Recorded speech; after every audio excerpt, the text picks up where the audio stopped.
Yeah, good morning, everyone. Oh. It's Opie and Anthony time. It's Opie and Anthony time. Is Mars still out? Yeah, I can tell. What's wrong?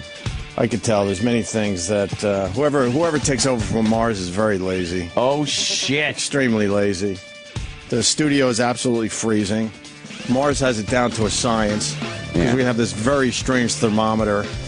It is. It's got a hair trigger on it. Yeah. It's a very small adjustment slider. Right. It needs to be bigger so you get more detail in your selection of temperatures. But you move it just a little tick and bam, it's fucking And it goes freezing. up to 100. Then it's hot. You want it to go to about 75, but it goes up to 100. You can't figure it out. But Mars has figured that out. And the sound of the mics The mic sounds aren't what we usually like. not what we're used to. It's like the volume on an iPhone. It's like either at 6 or 94. Yeah, There's no comfortable place. No, exactly. Yeah. What's up with Mars? Operation or something? What is he getting? What happened? Yeah, he's getting surgery. Rotator cuff? Oh, he's getting his dick taken off. Oh, he's becoming a woman. I see. Yeah. He's going down. Yeah. Mars. Yeah, he's been wanting to do that. Yeah, Marzetta. Marzetta. What a sexy name. Oh, Marzetta. He's taking the final step. That's it. He's been wearing the fucking dresses for a while, and I guess Yep. I guess that was working for him. He plucked out all his eyebrows and draws them in, like Hispanic women will do. And finally, he decided Yeah. there's only one thing left to do. Speaking of which, there's so much to talk about. I decided out of nowhere that I want to see what Chaz Bono looks like nowadays. Now? And fast forward, the last time he, I guess you got to say he, which is very confusing to me. It's the only reason I say it that way. It's really extremely confusing. I say she. It's got a vagina. It's a she. Well, Or something. When she was on TV, she was a she. Anyway, she was on a show about, a year ago? Probably a year and a half. Longer than that, yeah. Wow, she now looks like a dude. All man? She now looks like a dude. It's really creepy. It's really fucking creepy what they could do. It's like a fucking... Wait. Yeah. That's Chaz Bono now? Yeah, I decided out of nowhere I need to see what The beard. where Chaz is at these days. Them Abe Lincoln beards. But she's got to wear suits wherever she goes. Got to cover up those titties, I think. No, man, there's shots of her. If you go to her topless. Wait, that's Yes, if you go to Chaz Bono. if you go to her Instagram, Oh, my God. his Instagram. See, I don't know. That's hilarious. There's a lot of topless shots, and you would not know. He looks you just like Chris would Penn. not know. Chris Penn, Yeah, he looks like Chris Penn. Wow. Even has like a guy's belly. Yeah, women can't have a belly like that like usually. A little gut. When women have a belly, it's different. It's more like elongated or something. You know what I mean? That fucking Chaz went all out yeah. to just be a dude. Maybe not Instagram, on Chaz's Twitter. Yeah, that's the one I saw. Look at that. That's unbelievable. That's a dude. You could see the only resemblance from the old Chaz is in like the cheekbones, and there's something about the smile that's very Chastity Bono. But it's not feminine whatsoever. No. And he hasn't been feminine looking in a very long time. But now with the drugs and everything else. Lost a little weight, too, huh? Oh, yeah. It's like, I got to get in shape so I can get the chicks. Yeah. Does he have a chick? He's lost, I don't know, something like 50 or 60 pounds. So, I don't know. I don't know where I was like, I wonder what Chaz Bono looks like. Yeah. How come you never see Chaz Bono with Cher? There's a picture on his Twitter with Cher one? finally. Yeah. Yeah, I guess she's in. Yeah, she's in? I don't know. It seems like she's sort of in. What a collection. If I had to guess, I would say she's sort of in. That's from the TV show? Right. That's Chaz topless. Oh. If you go in a little further, you'll see a picture with That's right.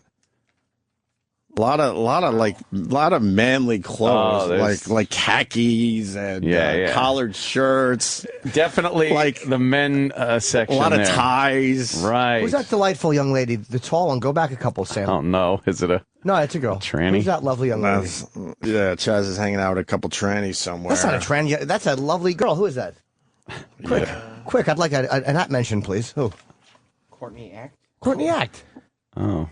You That's a girl, right? No. No. Whatever helps you sleep at night. Whatever helps you sleep at night. Haven't you ever been a judgment hour? We've all been judgment hours. Profile cites her as the most beautiful man in the world. Oh, really? See, that's different then. She's from RuPaul's Drag Race. Oh, see? I see. Well, she's probably an executive producer. Oh. There is. That is just. But you could produce a cock if you ask. Go back though. You'll see the share picture with Chaz Bono. Yeah. So he's losing a lot of weight. He seems happy, and he's way more a guy now. Total. Even guy. than when he was in here. Total dude. There right. you go. There's the picture with Cher. And look at that. You would never think that used to be a girl. That's got to be odd for Cher. That's so fucked up. Yeah. Got to be odd. You raised a girl. You raised a little girl. Wanted to raise a little, blonde-haired girl. Right. And fast forward a few years, you got a dark-haired, fat son. Little fat son. That's got to fuck with your mind. Jesus. Not so fat, though. Not as fat. No. Didn't she say she had trouble with it at first, Cher? Yeah, she's pretty open-minded with that stuff. I would be but certain she'd have a little trouble with that. Yeah, that's a little, wow. Okay. If your kid is gay, it's probably hard enough. Like, okay, you're gonna have a hard life and things to adjust. Yeah. But when your kid comes, look, I want a gender reassignment. That's got to be fucking heavy to hear. Yeah. That's got to be over the top. No. What the fuck? It And then has to be. What's with her son with Gregg Allman? She got. Well, then that one dresses like a woman. What is used that to. about? Really? I don't know where that's at these days. See where that's at. Find what's his name? Elijah Blue, I believe. Elijah Blue. Blue. Yeah, we get it. Oh no, he's starting. No, is he regular? Did he? Was it a phase? I think he's figuring out his stuff. Yeah. I don't know. He was very a little strange. weird. Yeah, he was. But he looks Looks like a regular dude. Yeah, he looks like he's all right. I don't know. He's like, I can't have fucking two kids that I want to be the other one. Yeah, her son with Gregg Allman. Yeah. How did that happen? Cher and Gregg Allman. I know, that was such a big thing back when. Right. There they are. Go back. That's Chastity Bono. That's Chastity Bono. With the long blonde hair Long blonde and the hair. girly face. She's cute. Very cute with boy. you could see a little Cher in her face. What happened there? That is unbelievable. I had a big crush on her when I was a kid. When I was a little boy. Yeah. Everyone did. She was just a cute little blonde kid. Adorable. Right. Oh, boy. So that's unbelievable. Now it's like, hey, how you doing? Yeah. Give her a little kiss. You get the fucking whisker burns. Wow. Her Abe Lincoln beard. There was no holding him back, huh? He went just full bore into the world of I want to be a dude. I wonder if he's gonna shape a penis out of something. I don't know. Yeah, right. Don't they do that? I think he has already, right? Didn't we ask? Yeah, we did ask. I forgot what he said. Some pump up thing? Do they got the pump up thing? I don't know. I forgot. I think he was trying to raise money for the penis, if I remember correctly. I maybe want it bigger. So, but I think you need the penis. Yeah.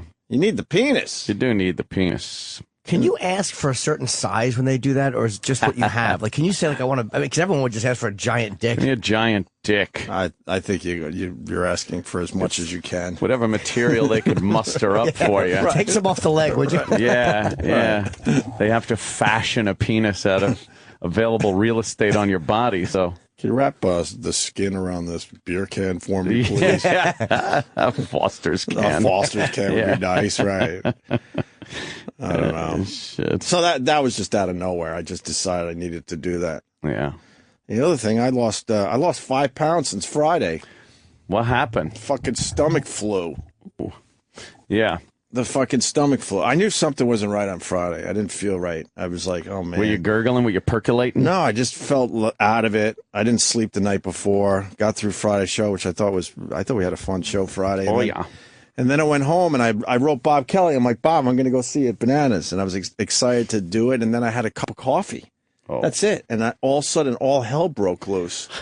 That was all it took. And some fruit that was laying around in the refrigerator. Fruit and coffee. Well, boy. Well, there was a couple blueberries with some mold on it. What's the deal with mold? Oh, it's not good. Don't eat it, dude. No, I'm not. Obviously, I'm not going to eat the mold. Yeah, it's not but good for you. I got rid of those, dumped those out. The fruit was only a couple of years. A couple of years old. A couple days old. And then I washed the rest of the fruit. But I'm imagining if there's mold on a couple, then there's some microscopic mold on the rest, Those probably. Spores. There's spores. They get everywhere. But my question is, what happens if you eat mold? I don't know. I don't think it's all that bad. It's not, right? No, but it's probably. Ugh. But then I got fuck up your guts. Then I got the gurglies, and then how long after? That's why I was suspicious. I ate some fruit, and then because I was going to see Bob, I decided to treat myself to an afternoon cup of coffee. Oh, because I'm not really drinking a lot of coffee these days. Just to stay up. And then I don't know, between the fruit and the coffee, forget it. And then I had to freaking write Bob and say I'm not going to make it. I was so bummed. Dude. And then I was, dude. And then I was just back and forth to the bathroom between Friday afternoon all the way through the football games on Sunday. Yeah. I haven't eaten much since Friday, and I feel fucking great. Just running back and forth to the old bowl. Running back and forth, and then Sunday it got so bad, the noise that was coming from my ass as water was pouring out. Dude, water just pouring out. That's fucking disgusting. Like there wasn't even a hint of solid. Oh, Jesus. All right. Pouring the fuck out. I'll admit I'm hard. And then I have my kid going, ew!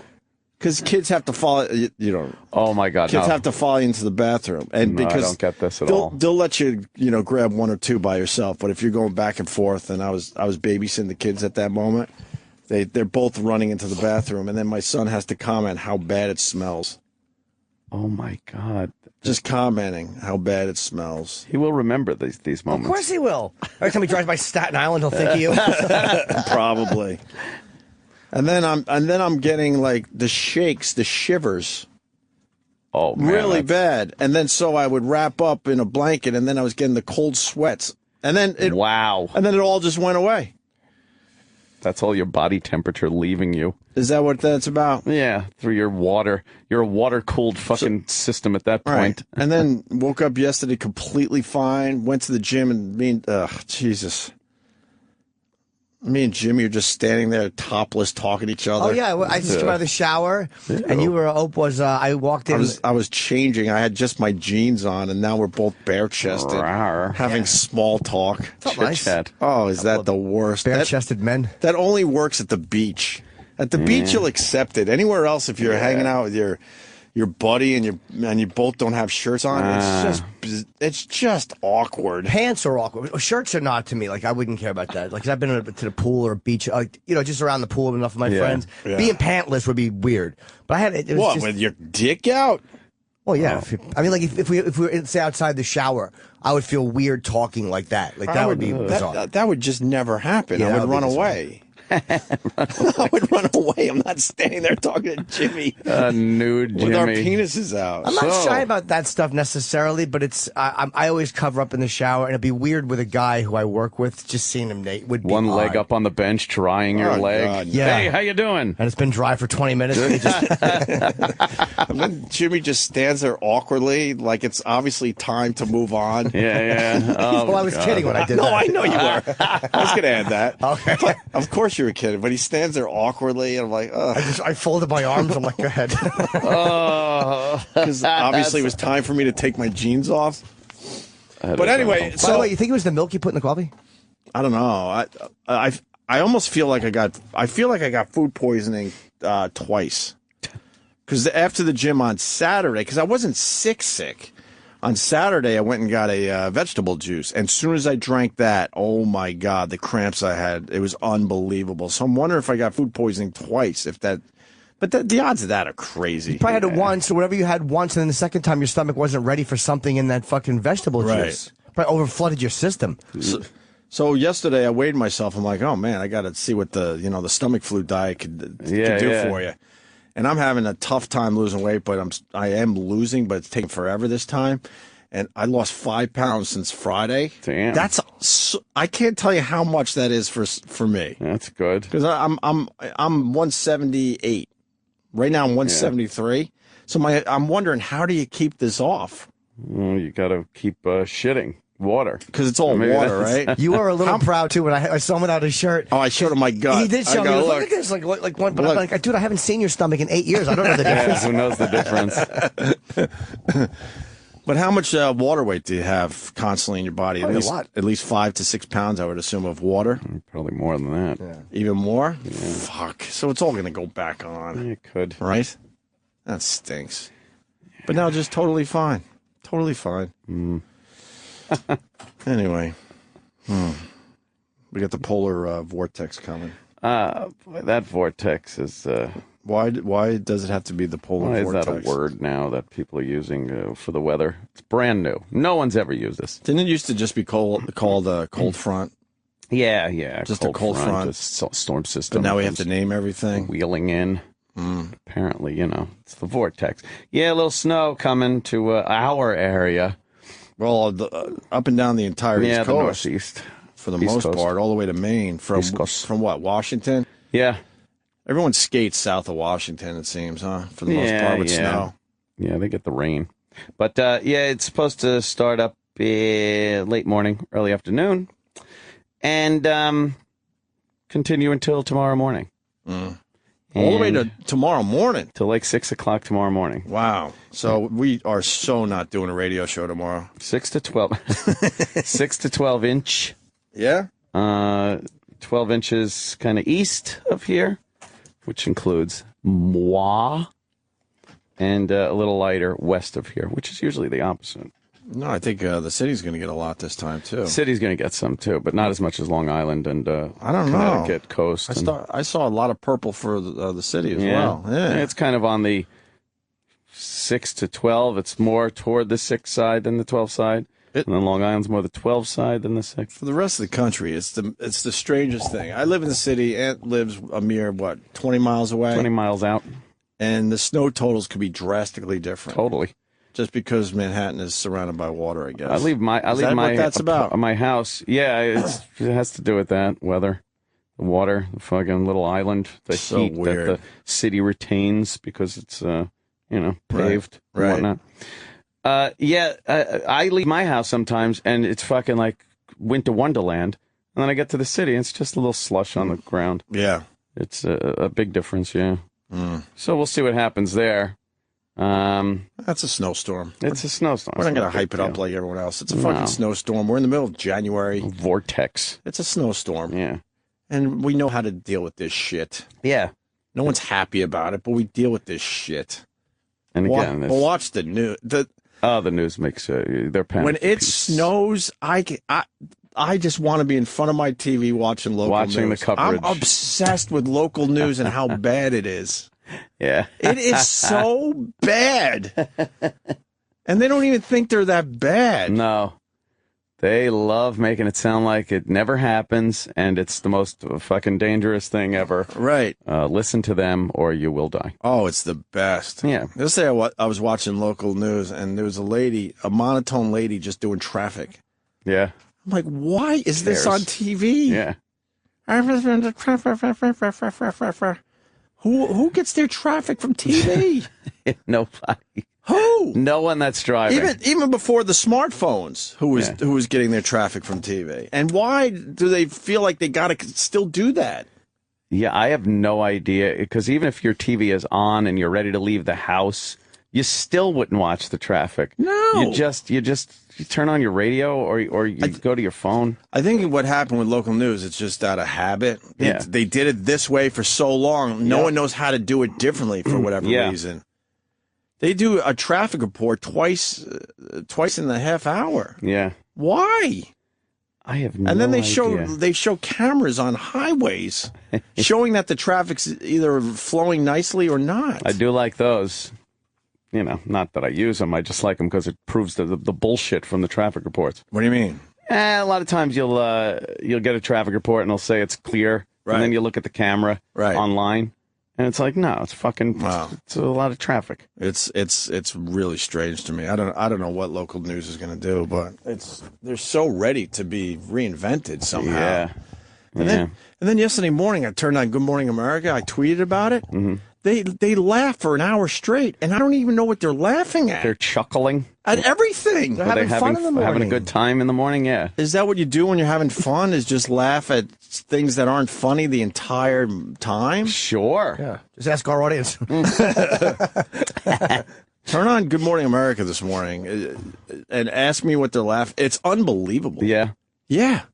They can't go more than a minute without laughing at something that's not even close to funny. They just want to convey that fun spirit that they have in the morning. They'll just say their names and start laughing. Exactly. Just over and over again. It's the strangest thing to watch. Odd. I can't get enough of it, though. I don't know. It's one of my weird fucking little things I like to do. I was watching some real old news yesterday and how they fucking pulled it off. They had like the Martin Luther King assassination from like 2 weeks out until after it happened. Wait, 2 weeks out they knew this was happening? Well, no, but they probably did, as a matter of fact. They had the news coverage of him in Memphis. Right. And then after the assassination and the assassination and everything. But it was all old news footage. That's how what the show was. Old news footage and broadcasters talking about the sanitation strikers and Martin Luther King's speech and everything. And then the assassination and the aftermath. And, oh, my God, they just fucking called it like they saw it. There was no attempt to PC it up, to entertain the people. It was just, here's what the fuck is happening in plain English. Right. You know, no tiptoeing around what they're trying to say. At one point, one of the news guys, the protests got rowdy in Memphis. You know, a few people were in there busting windows and stuff. And he's like, "Negroes are running everywhere." Just started laughing. Made you happy, didn't it? And I was laughing at how odd it is to hear that. Right. But he's like, young Negroes are breaking windows. Now Negroes are running in all directions. I was like, holy fuck. But you know what? He was seeing that, and that's what he said. I think we figured that out a while ago. You know, now that it's a 24-hour news cycle, there's no way you could keep up. You can't. There's There's not no way that you can much keep interesting news 24 hours. Back then, man, you waited all day for the news. All day. Yeah. And there was no other way to get it. How else were you getting the news? People forget. You fucking got the news. You didn't from have a the computer newspaper in the morning, right? Which was days old at Already that point. a day old. And the news that came on at 5 o'clock. At no, 5. I don't even think they had 5 o'clock news back then. I think it was 6. 6 o'clock news. I believe it was 6, and then the national went from 6:30 to 7. That's all you like had. That. Or you had the radio, but that was very local news. Right. Like at 10:10 wins, it'd have like New York news, really. Right. And even that, it was so delayed. The transfer of information. Unless it was some slow. major event. Yeah. If it was a major event, you know, it would be on the radio immediately. But besides that, like all that other stuff that mattered, you had to wait all That's day. another thing they used to do. We interrupt this program to bring you a special news bulletin. Right. And you'd be like, oh, shit. Remember the fucking adrenaline rush you would get when that would happen? Yeah. You'd just be watching TV. And we interrupt this, but you're like, oh, fuck, they're interrupting. And now you watch CNN, everything is breaking news. Fox News, too. Fox News alert. They blew it. And it's not an alert. They blew it because no one is looking up like, breaking news anymore because they use it so much. No one pays attention to that anymore. That was like, when they first started using that was like a Scud missile was inbound on fucking Israel or something. There was a time you knew some shit was happening, but not anymore, man. Now it's like, Fox News alert. Well, breaking news, the Hoboken mayor, Chris Christie thing, that's breaking news. Yeah. That's not breaking news. It's nothing. That's Fox he News said, alerts, she said right now. They started using Fox News alerts, and they still do, for top of the hours. Right. So at every top of the hour, they just go, Fox News alert. It's like, what? But how many people are buying it now? No one. There was a time you used to you would stop everything. But man, with regular broadcast television, when that's all we had, and that fucking bulletin came on, you look, because it could have literally been anything. Right. It could have been, and it was, you knew it was going to be somewhat important. Right. First of all, it wasn't some bullshit thing. And you were like, well, are we being nuked? Right. Is this a nuclear missiles inbound? Is the president dead? Is it, And everyone was finding out at the exact same time, too. That's what's so creepy. And then there was nothing to, you had to get on the phone and be like, hey, did you hear? Right. There was no Twitter feeds where and it was only people you knew that you talked to about these things. Could you picture Cronkite breaking in? We interrupt this with a special bulletin. The One Direction singer is under fire for praising Duck Dynasty star Phil Robertson. Exactly. Gay activists are saying it was inappropriate. Back to your regular programming. Never. Is that a real story? Oh, today? yeah. Oh, yeah. He praised him about something, and now people were like, oh, he's anti-gay. Oh, Jesus. But that's how good for that. How emasculated the news is. Like that's actually a story. God. One guy said something to another guy. Why don't you take your energies for fucking the gay rights and stuff about the Duck Dynasty guy or this guy, right? And go and protest down at the Nigerian fucking embassy right there on 3rd, right, or 2nd. Yeah, 2nd. Unbelievable. It's just nothing that they're arresting fucking gay people, rounding them up. They are rounding them up. Round them up. Oh, I guess man. the Bachelor guy's in trouble too. Yes, for speaking out.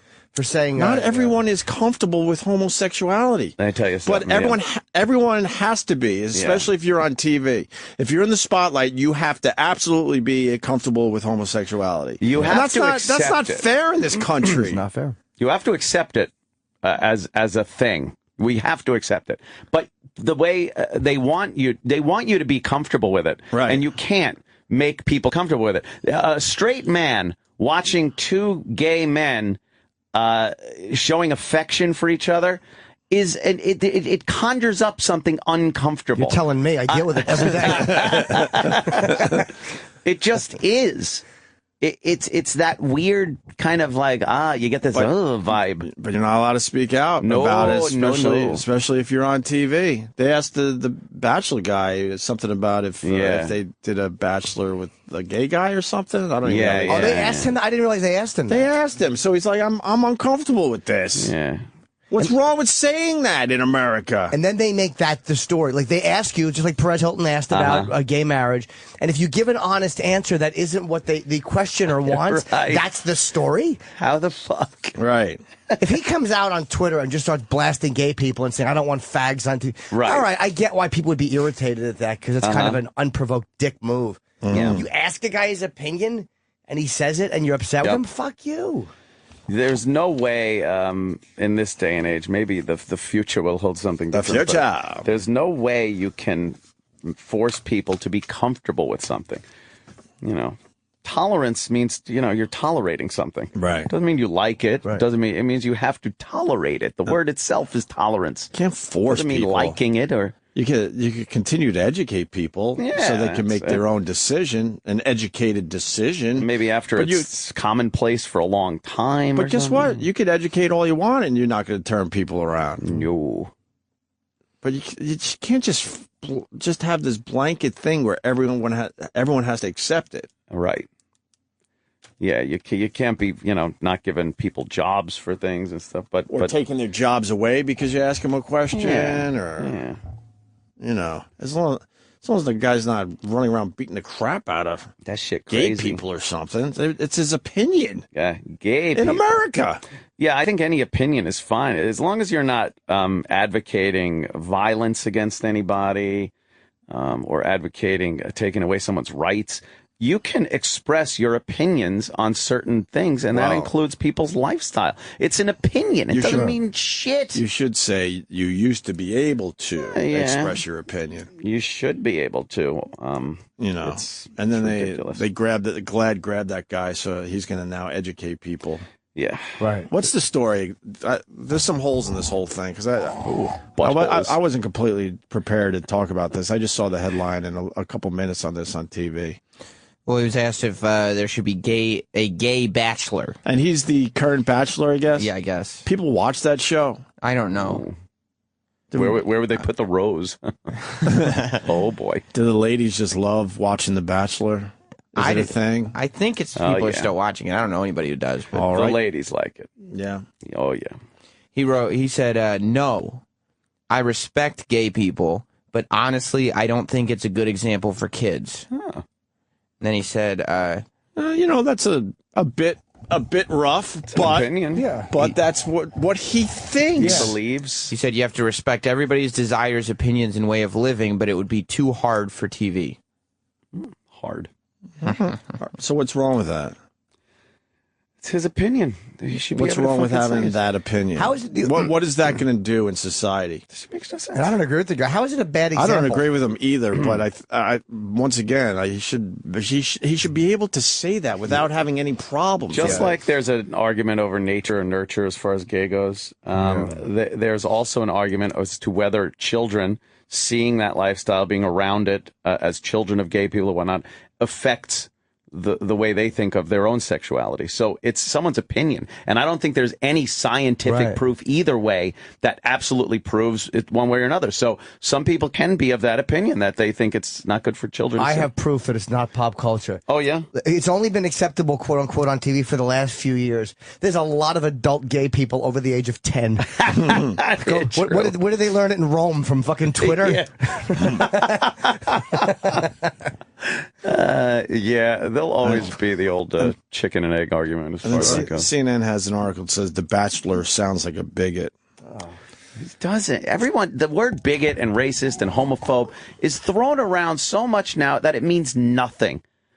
I was watching also yesterday. I was watching a miniseries from like 1978, King, with Paul Winfield, played Martin Luther King. It was really good. And How did it end? oh wow, it's tragic. Oh boy. They really pulled off that scene. Oh, really? Really well for 1978 TV miniseries. It was pretty well acted, and they were showing some shit that is like, wow, that guy's a racist. Fuck, that guy right there is a fucking racist. And then The actors were saying that as they pointed out from their TV. neighbors at my window, you know. Jesus. But then you get on Twitter and express an opinion or throw out a statistic or whatever the fuck, and someone calls you a racist, you're like, wow, you have really brought that word down to a level of who gives a shit when it should be kept up at that fucking, so you could at least identify.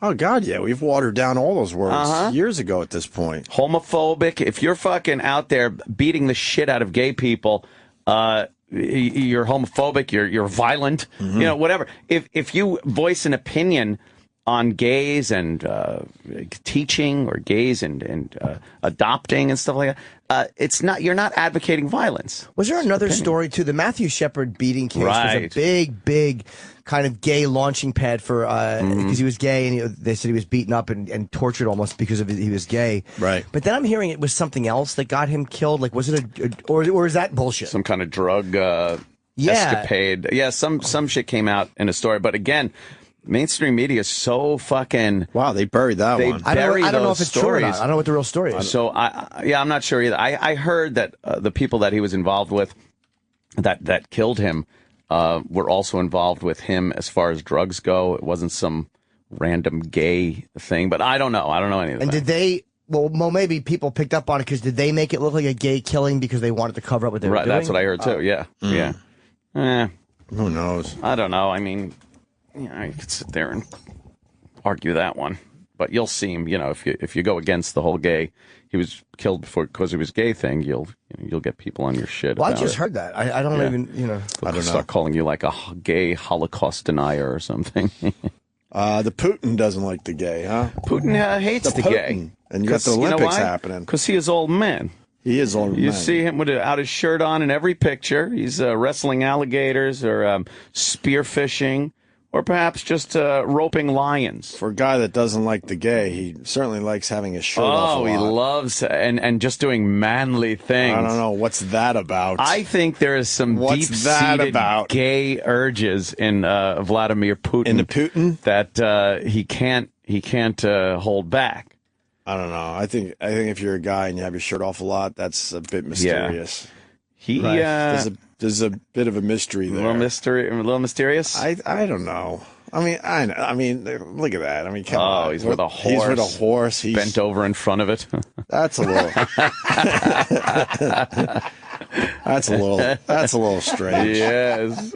Would you ever be photographed with your shirt off next to a horse like that? Feeding a horse, and he's got the arm bent a little, like And there's one with him fishing with his shirt off. Pasty white, fucking flabby body. I don't know. I don't know what that's about, but so what is he going to do with the gays in Sochi? In Sochi, is he going to round them up?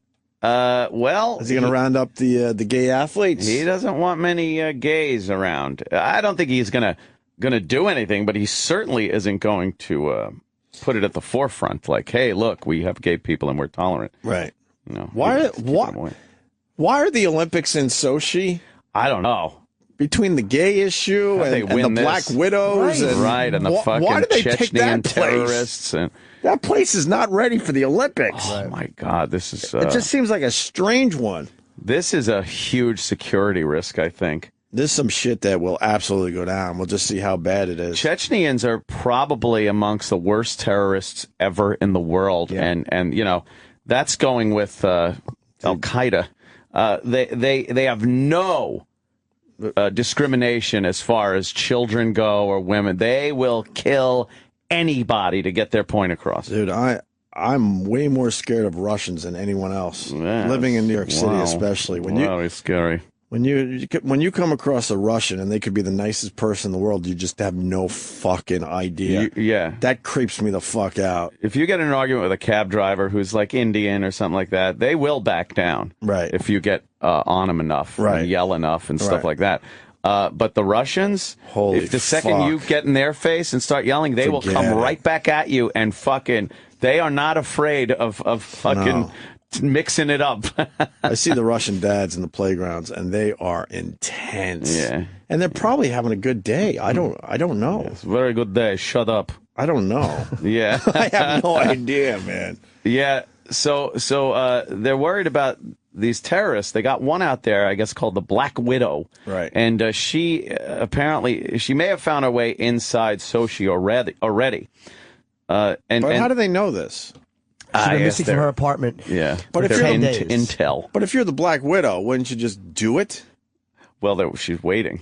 Yeah, she's waiting. No, but I mean, wouldn't you just? How do we know about this woman? Intel. They already have a dossier on her. Her father. So they have a dossier on a lot of people. Oh yeah. And this one's missing, so they're like, "Oh fuck, like where is she?" Yeah, they describe her on the radio. I heard she has got a 4-inch scar down her cheek. She walks with a limp, and her left arm doesn't bend.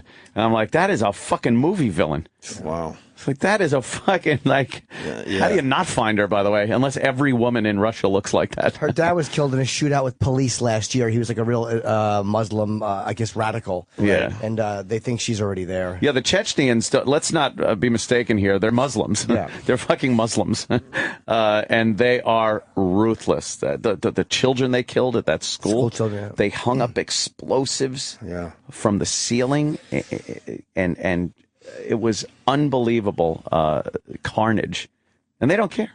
There's no bargain. They're like Terminators. Well, are the Russians still in Chechnya? Like, are they still involved with Chechnya? They backed out. I think they left. They left, didn't they? Didn't they leave? Am I an idiot? I just don't know that. I don't know. Well, yes, I'm not sure of the Chechnyan situation, but having the Olympics there, and I guess the United States is gearing up. They've got warships over there. Yeah, they got warships and evacuation plans for the athletes. Things get really bad. Got to get your guys out of there. They're saying the athletes themselves are pretty safe. Sure, like Munich. Yeah, exactly. But then they're saying like the families even of the athletes not so much. But the athletes themselves are in a ridiculously safe zone. To make a statement like blowing some shit up and people up on a world stage like the Olympics is very tempting to terrorists. And the Chechnyans have proven they'll go to great lengths to kill a lot of people. There'll be some shit going down on the outskirts. Yeah, maybe not in the village, but I mean, it'll be close enough where they'll be doing something. Where Allah, it'll obviously be connected to the Olympics. Allah. Yeah, that lady looks scary though, man. Oh yeah, she's 22. She's not even old. Like, how does she this big scary figure? She's 22 years old. Wow, really? Yeah. We just thought she was older than that. We just lucked out being born where we were born. Black Widow. We don't have anything close to these issues in America. We get the occasional, a couple of thousand killed we got buildings, but we got our things here and there. But man, I mean, there are places in the world they just deal with ridiculous stuff. We got our ocean tactical barriers of 2 fucking oceans, which helps out, and then we got kind of civilized Canadians to our north take care of business, and then a little strip of old Mexico down there. Well, then we got we got to deal with that. We got the pussies to the north, the snow bunnies to the north. Snow bunnies to the north. Oh man, harvesting their maple syrup. I have no idea what they could get done if they just organized. Come on, Jesus, what's wrong with you guys? Why would you live up there? It's so fucking cold. The tundra. Don't they realize the warm shit is just below them? Oh, Why would you continue to do that to yourself? Here's proof that Canada is awful. Bonnie married Rich just to get out of it. Oh, man. She took Rich Voss. That really is a good point. Man, you wouldn't even have to do much to just move downwards. Yeah. But they just refuse. Hoboken mayor accuses lieutenant governor of trying to muscle a land deal. Is that business as usual in Jersey? A little muscling, a little strong-arming? They're saying Governor Christie looks like shit. He's a bit weathered. Oh, is he? Why isn't he talking, though? If he's all innocent of this shit, he should be front and center. Just continue talking. I think he wants to move on. He gave his state of the state, and then he, I guess he's being sworn into office again today. Is today the day? I think today's the day. So, he doesn't want to muck it all up with that talk. Yeah, you don't want to muck up the works. Yeah, muck up the works. He's moving on. A lot of people talking, though. Janking. But, we know this shit goes on in politics. They're all just shitty. They're all fucking full of shit. They're all just shitty people. Just shitty, power-hungry people. Don't give a fuck what side you're on either. Yeah. Your Obama came out with that statement saying that his poll numbers are low because people don't like the fact that he's black. But that's a part of the reality. Of course it is. But of course there's a lot of people in America that don't like him because he's black. Yeah, but they voted for him. Huh. Like his numbers went down, and they went down. People didn't all of a sudden go, "Oh, he's black." People all of a sudden went, "Wow, there's a lot of fucking unanswered questions in his administration." Agreed. And I think that had more of an impact than the people that voted for him and didn't care he was black then all of a sudden coming out of nowhere and going, "Oh, he's black. Let me not like him."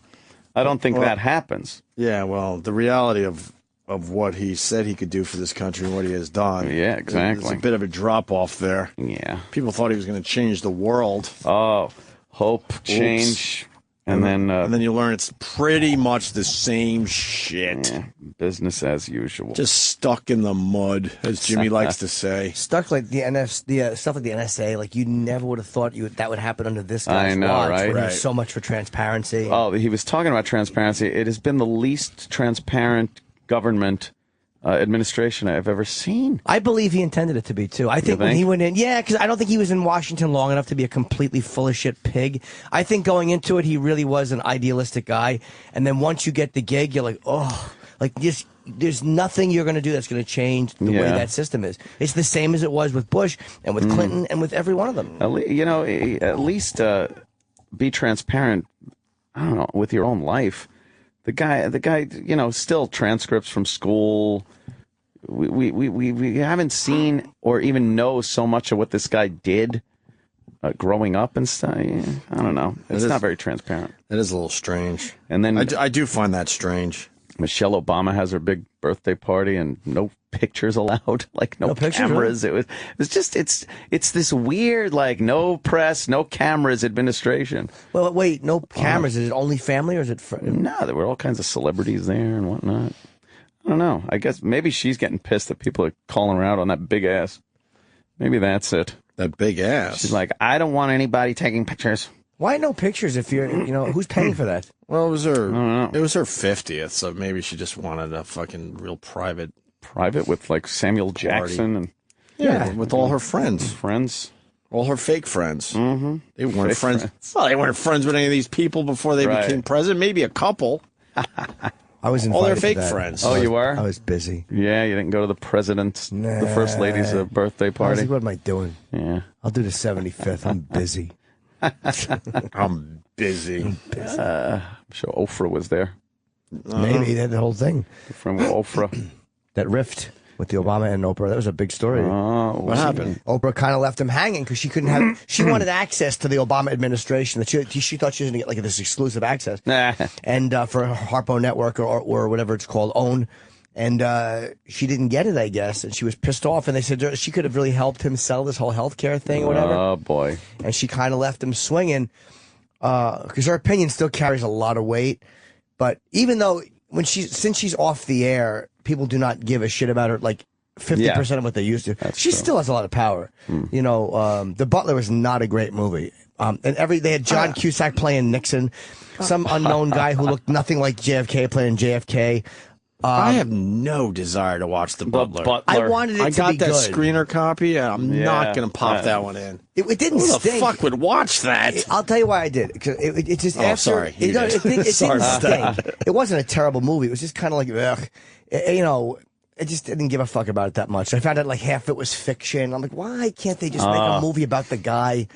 So they had to make. No, why? Because he had no real stories. It was just a bland. Like they realized this Butler guy worked for 7 presidents. Was it? Yeah, 8 presidents. 6, I think. 6. What do you fucking do? So someone went in and went, holy fuck, this guy must have a story to tell. And then they realize he's just a fucking bore. So then they have to make up half the movie. Fake. So at that point, don't make the movie. They gave him a radical son. They gave him 2 sons, him and Oprah. One son who became like this Black Panther. And then a congressman. That son never existed. Really? Never. Oh, they gave Oprah. Terrence Howard was in. He was good. He played like this kind of fucking shitty drunken neighbor who she had an affair with. That never happened. Holy shit! That They didn't really exist. had to punch up this Didn't fucking happen. story. This huh? guy's life was a bore. A bore. They showed interaction. There were certain things that did happen, like certain presidents, like Jackie, really did give him a tie. That was one of JFK's after he was killed. Like there were certain things that happened which Gives a fuck. That's Was what I'm it saying. stained? Yeah, wasn't that one? Did it have a hole in the neck? Hopefully it was. I bet he sold on eBay for $8 because it was. But there who was cares? Yeah, that's it. And there were certain things that they just doctored for, and they told the civil rights story through the eyes of. But they didn't need to do that. No. The radical son that they added, really, and they had 2 sons. One son who became a Black Panther radical, and another son who was killed in Vietnam. And that part was true. The other son did go to Vietnam, although he wasn't killed. He did fine. Oh no! Oh, that Jesus. makes a huge difference. Wait, you looked up all this stuff? Sure did. Good for you, Jimmy. The opening. Wow. The opening is what kind of got me. When he was a kid, because you realize the point of the movie, I think, is you realize where he came from and where he wound up. Was that he was a kid? He was raised on a farm, like a cotton farm, and that's true. And his father, like the guy who ran the farm, of course, was a white guy, and would take the mother in the shed and rape her, and then shot the father when he questioned it. The father was like, he questioned this guy. And the guy just stopped in the field in front of the son and shot and killed him. Wow. So that was where this guy came from. Did that happen? No, didn't happen at all. Wait, no way. They made it up. So what was real about the movie? He was born on a That farm. he washed out some underwear for the president? If you have a white guy shooting your father that's after the raping opening. your mom, it kind of sets the tone. Yeah, that never happened. What happened my was God. he was. But that makes white people look damn shitty. Oh, Well, boy. To add that part to the story.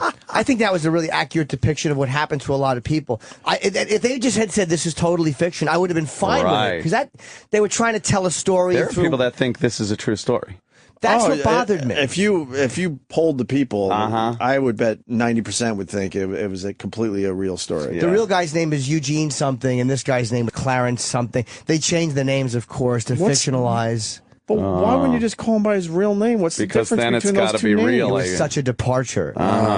And the people that played the president, Sam, can you find links of the guys that played the president? John Cusack as Nixon. And they were the worst. And they said there was one thing I did not like that they did was they showed Reagan in office talking to and the Butler would overhear a lot of shit. That's just the reality, because they said the room should feel empty when you're in it, and that's probably a Butler's thing. People talk very freely. So there's one scene where Reagan is talking to people in his own party, and they're talking about South Africa and boycotting South Africa because of apartheid. And Reagan is going, if you pass this, I will veto it.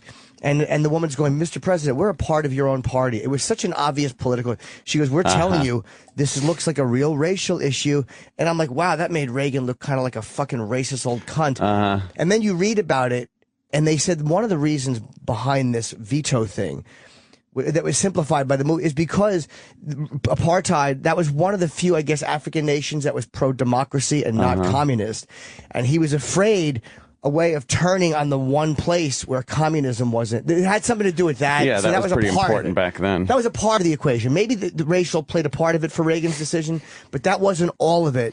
And they just kind of simplified it in some cheese dick, typical Hollywood, shitty political statement. Jesus. So there was a lot about this movie.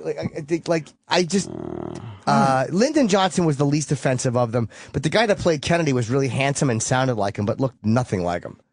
Really? Yeah, I didn't. And the Reagan was awful. And Robin Williams played Eisenhower, and I thought he was good. Oh, Mike. Oh, yeah, it was so funny. I like Ike. Oh. But he really looked like. I thought he did a great job as Eisenhower. Yeah, he was in it for like 5 minutes, and he wasn't billed. It was that guy played Kennedy. Yeah, and Jackie looked great, but I didn't think that he James looked like Mars. And I hated Forrest Whitaker, and I hate to say that because I love him, but I didn't like the accent he took to. I didn't care about him. Jefferson, that's a great Butler tray. You're keeping it up nicely. Yeah, he fucking trashed the Kennedy limo, and they thought it was Oswald, but it was just him over the tickets. What a shit movie. Really annoyed me. Really, I know they take license sometimes to. Because I remember them doing a story on the real guy, and it seemed like he just had a boring existence at the White House. Yeah. And then they turn it into this big, huge production. Well, when you look at Dallas Buyers Club, which McConaughey is winning so much for, which he shouldn't, he just played a fucking skinny guy. Yeah. He was a non-gay man with AIDS.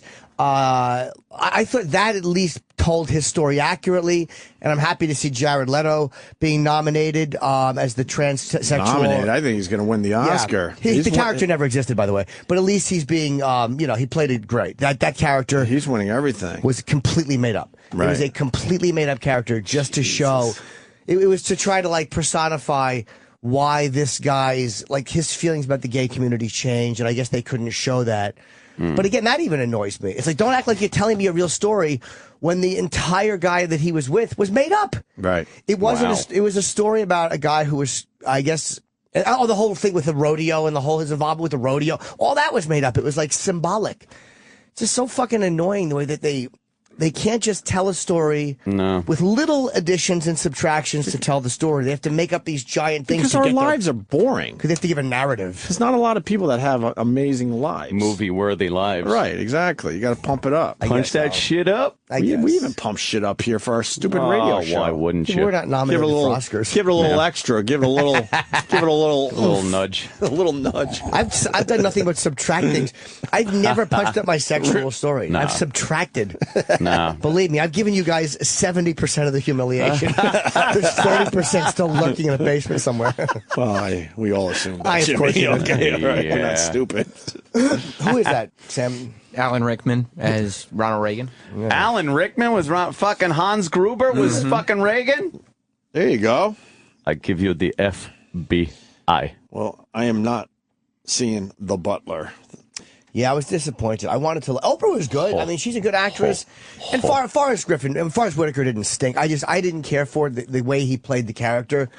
You got to see the Osage County movie. Yes. I will. It's the last one, dude. I've held out. Please see it. After I watch this, of course, I'm going to go home and watch the Wolf of Wall Street. Where'd you get that? Well, a friend of mine sent it. It's the TDK official copy, not the real screener copy, of course. What is what is a TDK copy? I don't even know. Oh, a TDK is it was just put onto a tape for me. TDK, it's one of these jokers. One of those where it's just printed up and written. There's probably a head in it. No. Nice. But I want to see it because it's this. I can't wait to see Wolf of Wall Street. It was pretty good. We have that guy in today by the way, who's being nominated. What's his name? Barkhad Abdi from he's the Somali lead pirate who's nominated for Best Supporting Role in Captain Phillips, which was really good. In the boat movie. Yeah, the boat movie. The boat movie. That fucker was good, man. I knew it was going to be an Oscar-nominated movie when I said I want to see the boat movie. We talked before. Hanks, you didn't see it, but Hanks was so good in he was good in the movie, but the last, did you see it? Yeah. The last, say, 10 minutes of the movie was Oscar-worthy. And that's the way he had to play it. Like, he couldn't have done that shit earlier. It wouldn't have been right. No, and you'd have been like, oh, God, this captain's fucking losing us. Yeah. But man, was that good. You forget Tom Hanks is great. Yeah, He's he great really in is. everything. Fuck, man. He's ridiculous.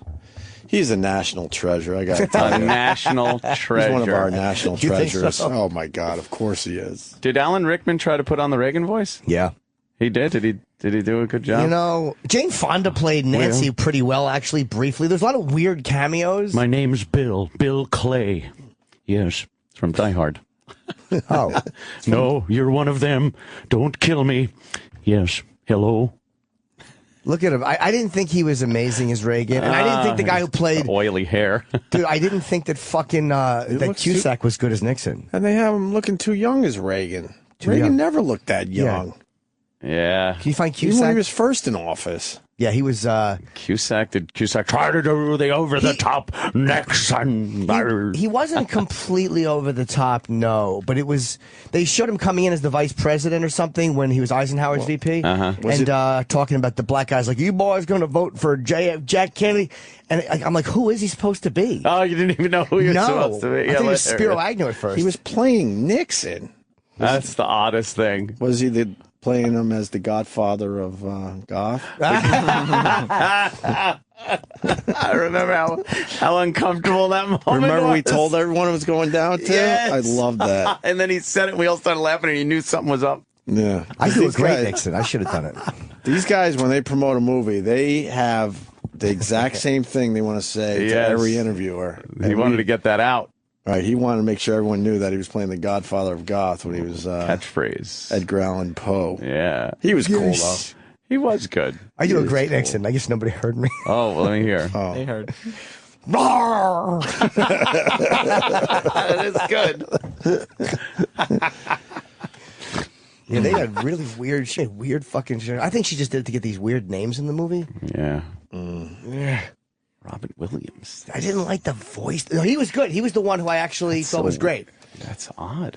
We're stalling here because people hate when we eat on the air. Where's the food? I don't know, but I know I'm about to ask. Uh-oh. A guy who actually wants to say something tough but doesn't. Trav, what's the story, Trav, before you're quickly dismissed?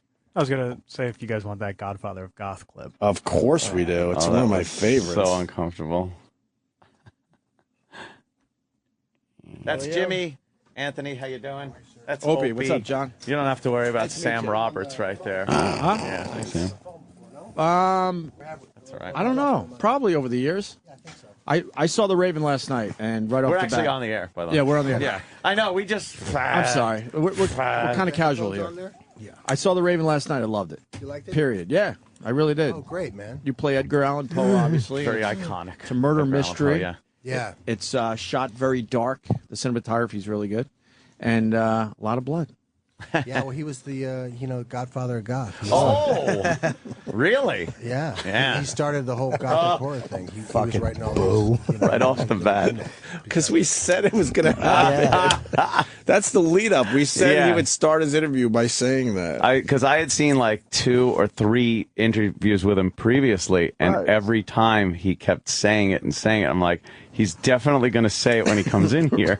So and then it was like right when he sat his ass down, I couldn't fucking wait. Couldn't wait to get that one out there, that little talking point. I did like that movie. Yeah, I haven't seen that. I didn't liked see it it. either. I should get it on demand. It's all right. It didn't do well, but On the Netflix. What's De Niro saying? Devious. You worried about him reading your emails or listening to your phone calls? I'm not at all. The NSA, snooping, none of that gets on your nerve? Oh, dude. Oh, there's Sundance. Yeah, look at Fox. These fucking pussies won't even They will not even criticize Obama for that. These fucking pussy actors. if you were asking about Bush and the war, they'd stand there for 10 minutes. But about Obama, oh, dude, they just walk away. That was fucking cowards. Oh, spying on your own people. Oh, that's okay. Oh, dude, I don't have an opinion on that. Fucking cowards. No. Yeah. Sundance. There's one movie that was getting a little bit of buzz. Cooties. Cooties. I think Elijah Wood is in that or involved with it. It's I guess a bunch of like fifth graders or something become zombies. Oh wow! Ah, boy. Oh boy! You give them a drug. Everybody gets undressed and puts their arms out. See nothing, hear nothing, say nothing. There you go. Sure. It sounded like a good kind of premise. It was funny and like a good horror movie kind of a thing going on. It's getting a lot of what they call a buzz over in Sundance. Nice. I'm writing a movie about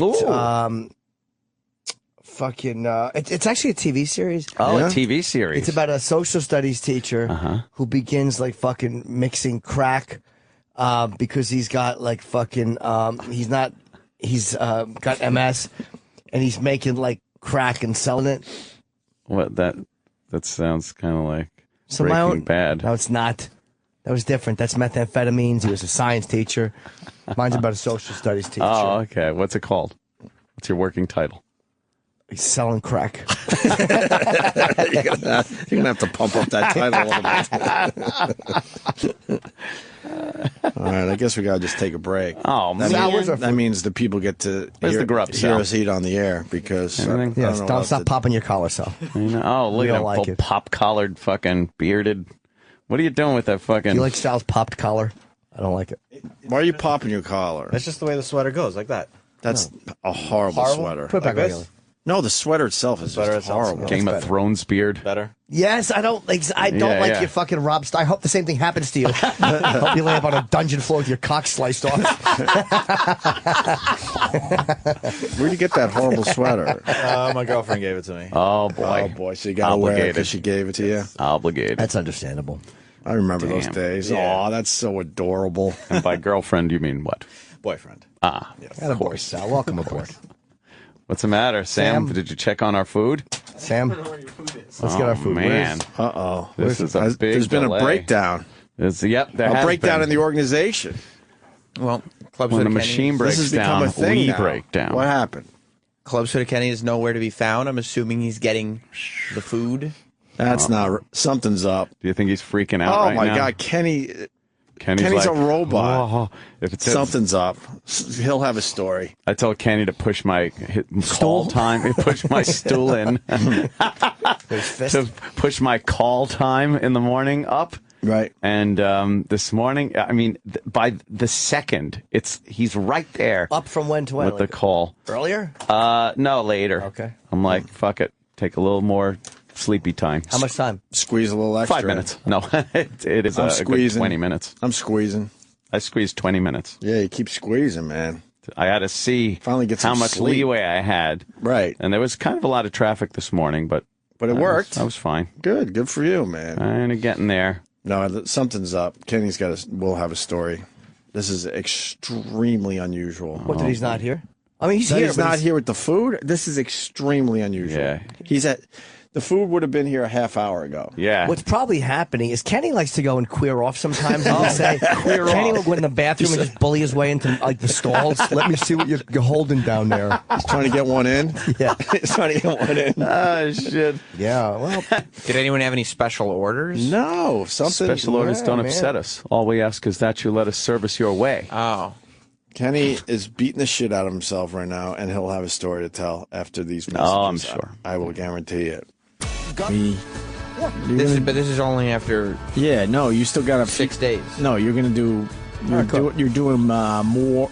You're doing better than the average. All right. The only one I will be happy not to surpass is the Patrice one. Any other one, I expect to trounce. The Patrice one is our #1 podcast, and then number 2 is actually the best of Bill Burr, beating out the best of Louis C.K. Well, look at that in the numbers. That's our top 3 podcasts so far. Patrice O'Neill, then the Bill Burr, then the Louis C.K. So let's pump up the numbers. Let's get Jimmy up the charts a little bit. All right, it's a great podcast actually. Jim Norton Hates Animals. It's hilarious. Thanks, man. So I heard go some get of it. I've heard some of it. And I was actually enjoying it. It's weird. You can listen to yourself when you remove it from a certain amount of time. Like, oh, I didn't remember that, and you just kind of hear it as a piece, and then it was good. And then tomorrow, I think the podcast is going to be the Jerry Springer / Ice Cube interviews because they were terrific, right?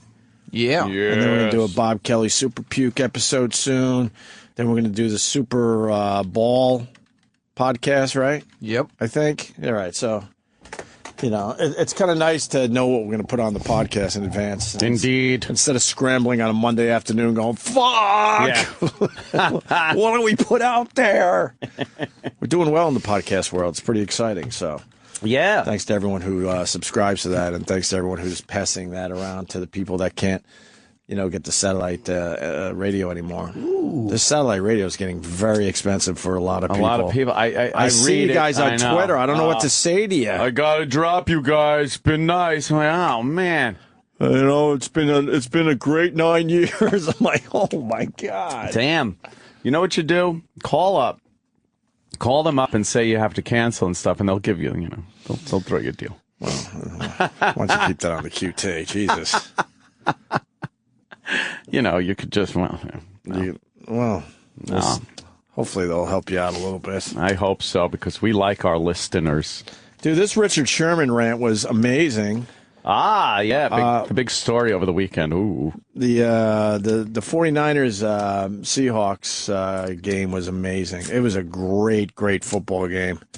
And at the end there, Richard Sherman made one hell of a play on Crabtree. And these two guys they have a thing. They don't really like each other.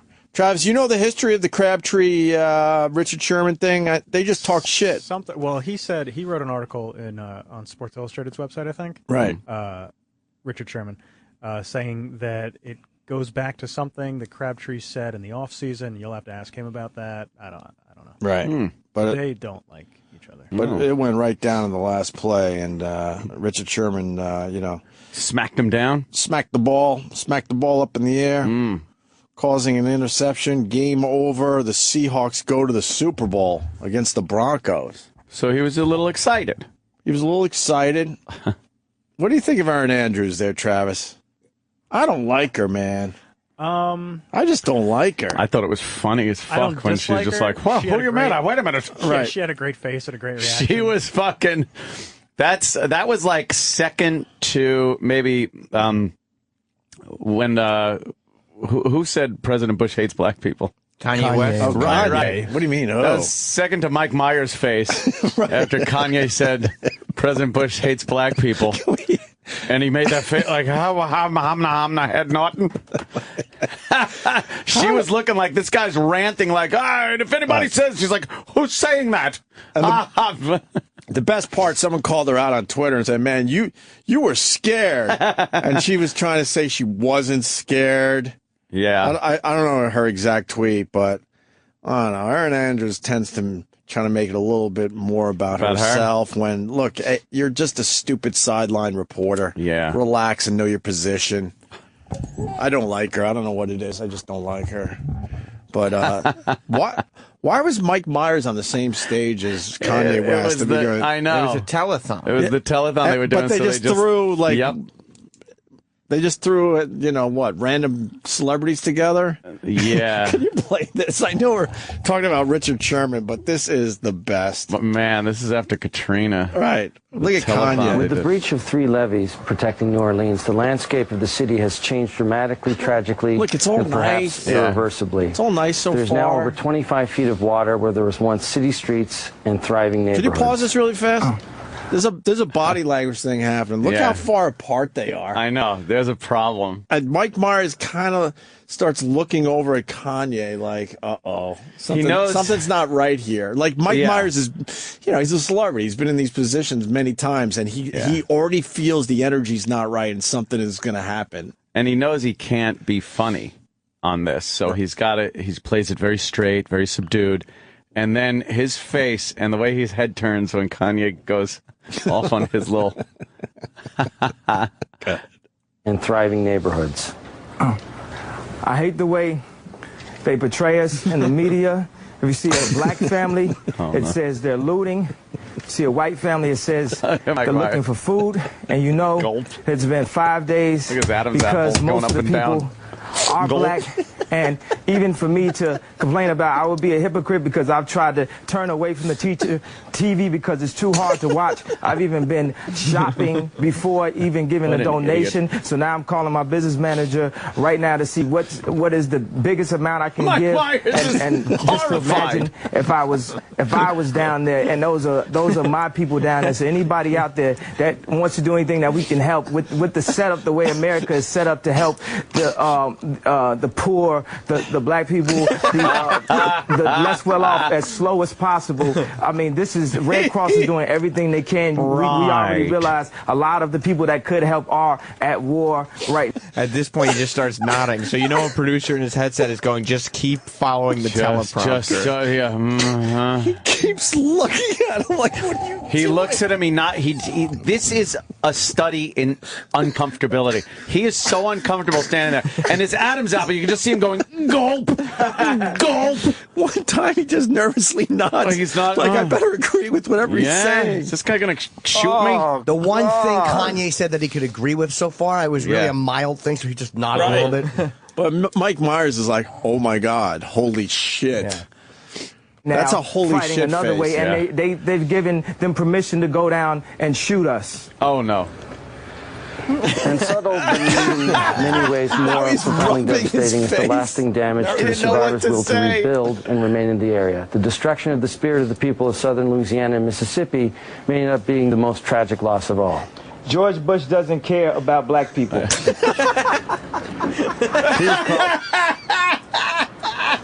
In the past few days, they cut right away from him. Mike Myers. He looked like what? What? Did they cut right away from him? Yes. Mike Myers hurt his neck. He turned and looked like, what? Did you just, his face is, did you just say that? And then they just cut away. I got to see that again. Chris Tucker was not ready yet even. No, he wasn't. No. This clip just doesn't get the credit it deserves. Oh, this was fantastic. It's so fucking funny to watch Mike Myers through the whole thing. First, when Mike Myers comes back after Kanye's first little tear there, he comes back and he's like looking like, well, I'm supposed to talk now, and he's scratching his face. He's just nervously uncomfortable. Yeah. But the best part too is obviously it was supposed to be a script. It is a script in front of him. Mike Myers does his part perfectly, or whatever, reads it perfectly, and then Kanye West goes off script. But these guys are used to that a little bit. So Mike's like, okay, he's going off script. You could read his mind, like, oh, he's off script a little bit. But then he's like, holy shit, he's really off script. Holy fuck, what is this guy doing? What's he saying? Is he going to strangle me on live TV? George Bush doesn't care about black people. Gets this in. That face he makes. Huh? And shoot us. When you go back more. And subtle, but in even many ways more profoundly devastating is the lasting damage to the survivors' will to rebuild and remain in the area. The destruction of the spirit of the people of southern Louisiana and Mississippi may end up being the most tragic loss of all. George Bush doesn't care about black people.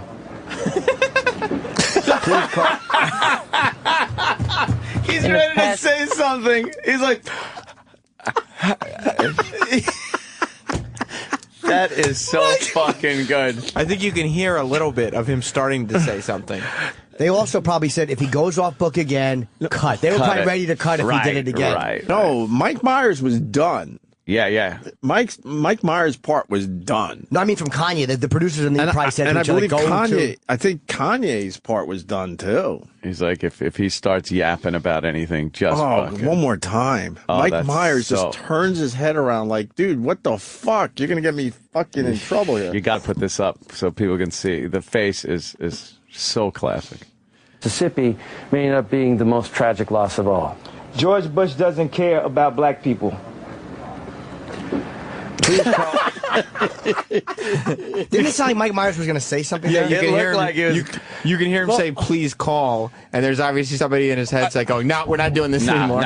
We're Who's done." saying, "Please call"? Huh? Mike Myers. Mike Myers. Or Mike Myers probably felt like, I got to say something here because I'm associated with this. I don't want people thinking that I think that George Bush doesn't like black people.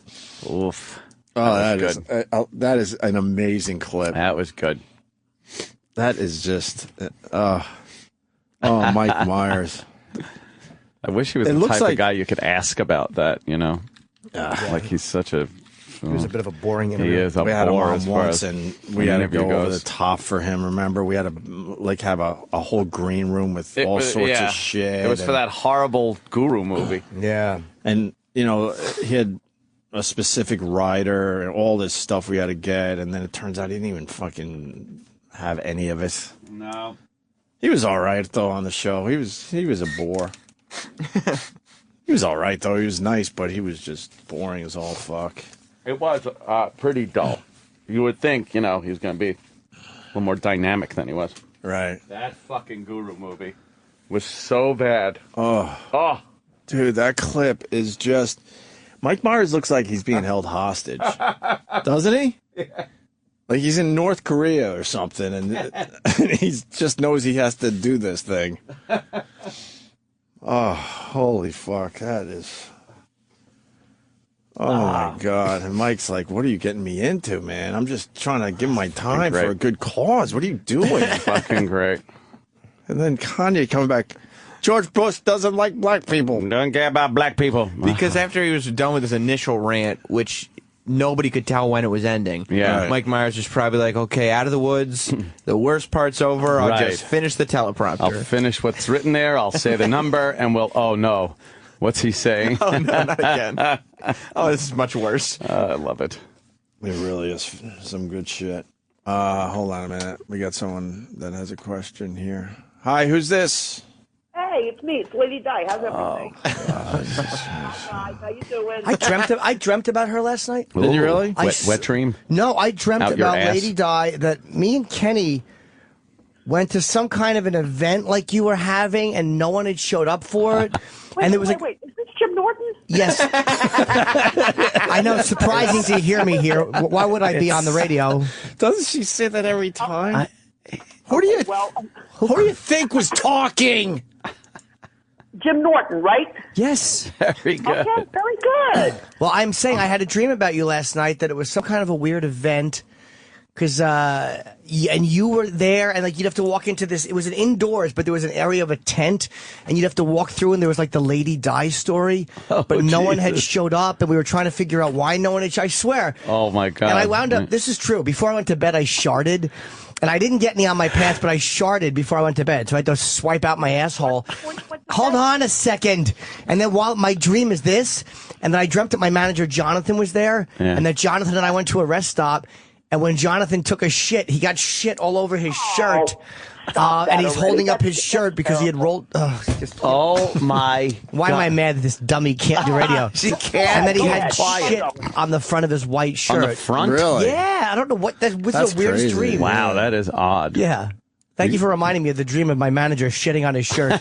Go ahead. Now it's your turn. Now, Sorry. what do you want, ahead, Lady dear. Di? Please. All right. Listen, I was just thinking last week.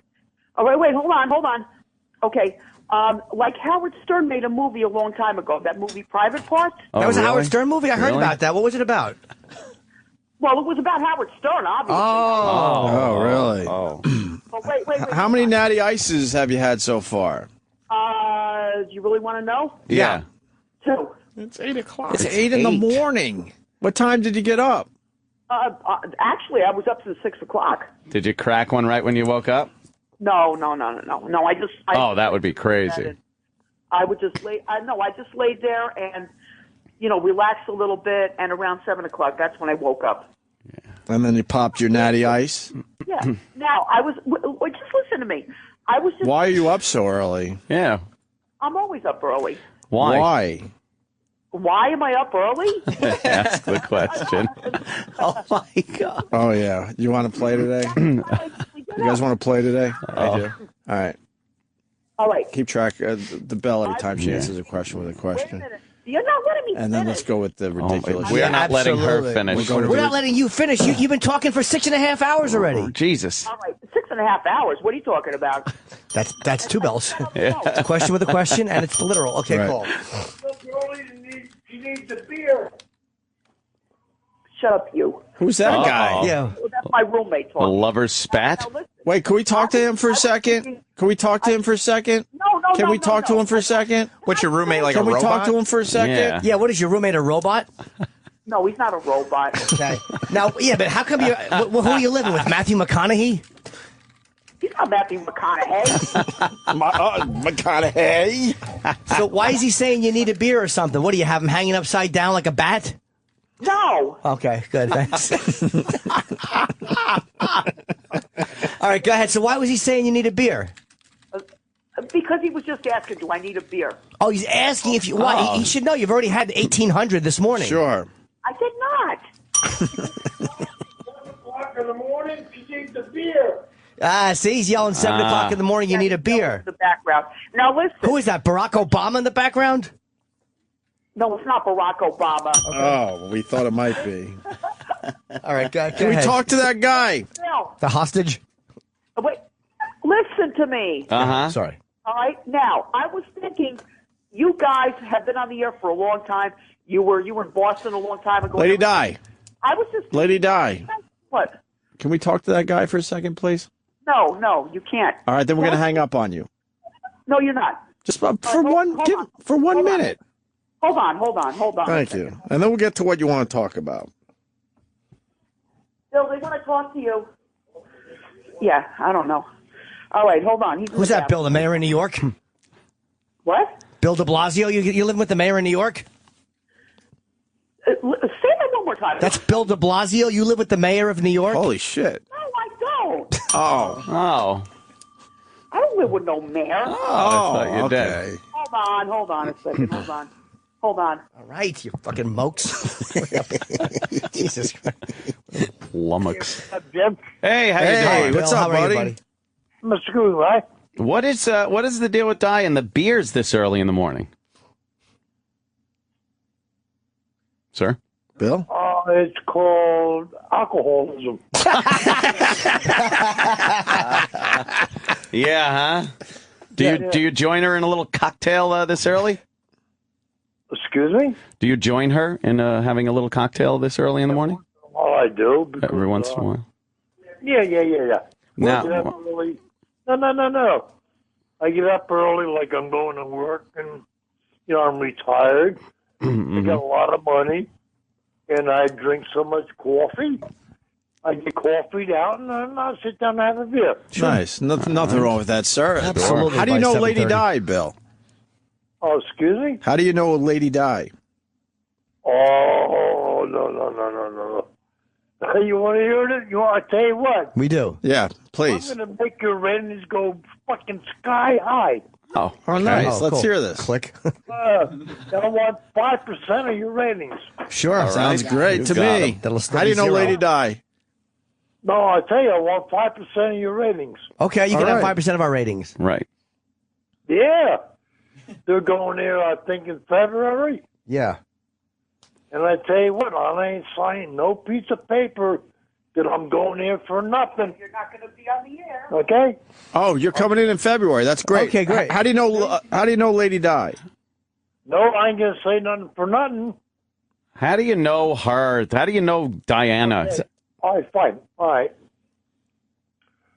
Me and my buddy, Jeff.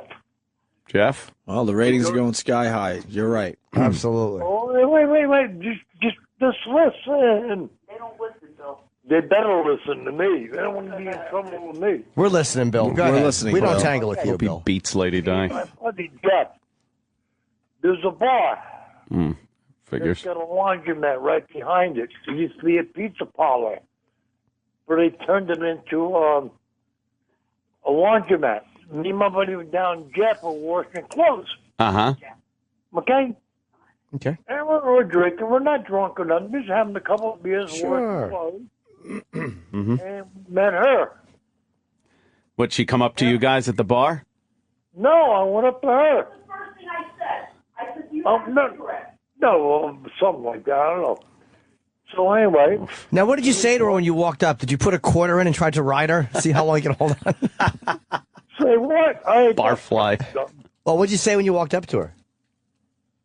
No, I just walked up there and I said, we were drinking beer. I said, Yes, sir. No, I washed the clothes. He held the sugar cube out in a flat hand. No. I gave her, here's $10 to fold my clothes. $10 to fold your clothes. Yeah. That's a bargain. That's a hell of a story. Yeah, whatever. Did she take it? Oh, Heck yeah. Hell yeah. Yeah. So I keep folding the clothes and that, and we came back in the bar. I bought her a couple of drinks. It was getting late. And me and my buddy, we always go out to dinner. So I invited her out to dinner. We went to this restaurant. It was called Pinocchio's. You're lying. Good one. Say what? No, because the lion Pinocchio, you know, is throwing. Shut up. You won't believe this. Oh. No, this place is called Pinocchio's. Okay. It's a very famous steakhouse and Italian restaurant. Okay. She was on the sign. Right. His name is Pinocchio. Oh, come on. Wouldn't believe it. Yeah. No. Wait. Right. He had steak Hammered. and, I thought he actually had an unbelievable story. I'm starting to think he might not have an unbelievable story. Yeah, is this gearing up to be that? Where's the ratings grabbing story? Yeah. No, don't goof on me. No, I'm saying where's the ratings grabbing story you've said you you had? said we're not going to believe it. This isn't a very good story. This is true because I don't lie. I think it's great so far. I'm not saying it's a lie. I'm just saying it's a very mundane kind of story. I thought you had an exciting story that was going to get us ratings. This is not exciting? Yeah, it is. I love it. He's gearing up. Go ahead. The laundromat, the bar. You walked in. This is not exciting. Folded the clothes, the exciting folding the clothes segment. Absolutely. That part was pretty exciting. Home run so far. Yep. You want to hear really something funny? Absolutely. Hey, my buddy Jeb, he's another alcoholic. Wait. Oh, sorry. Wait. Fucking funny. I'm starting to wish the lady died to come back on the phone. Oh, my God.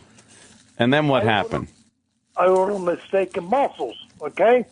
Yeah. And Jeff, he was all messed up. Jeff goes to me, we're on Pinocchio's. I said, yeah. Oh, back to Pinocchio's. Yeah, wait.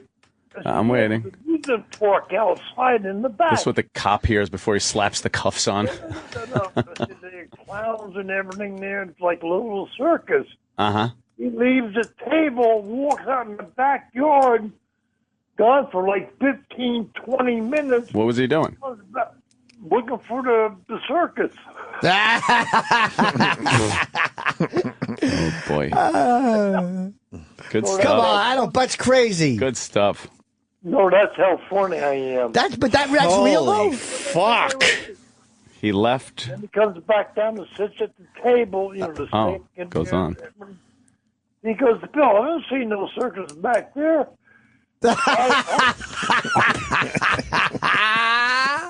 No, really. Come on. He said that to you? Yeah, there's no circus. Come on, Bill. He said to you, come back, I don't see no circus in there, and you don't how do you keep a straight face?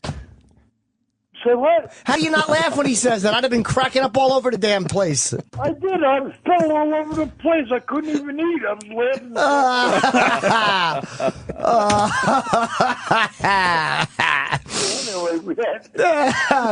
Come on. No, this is the truth. Give us another one. Come on, that's not true. The guy goes out, he comes back. But this Jeff, where is this guy? What's he doing?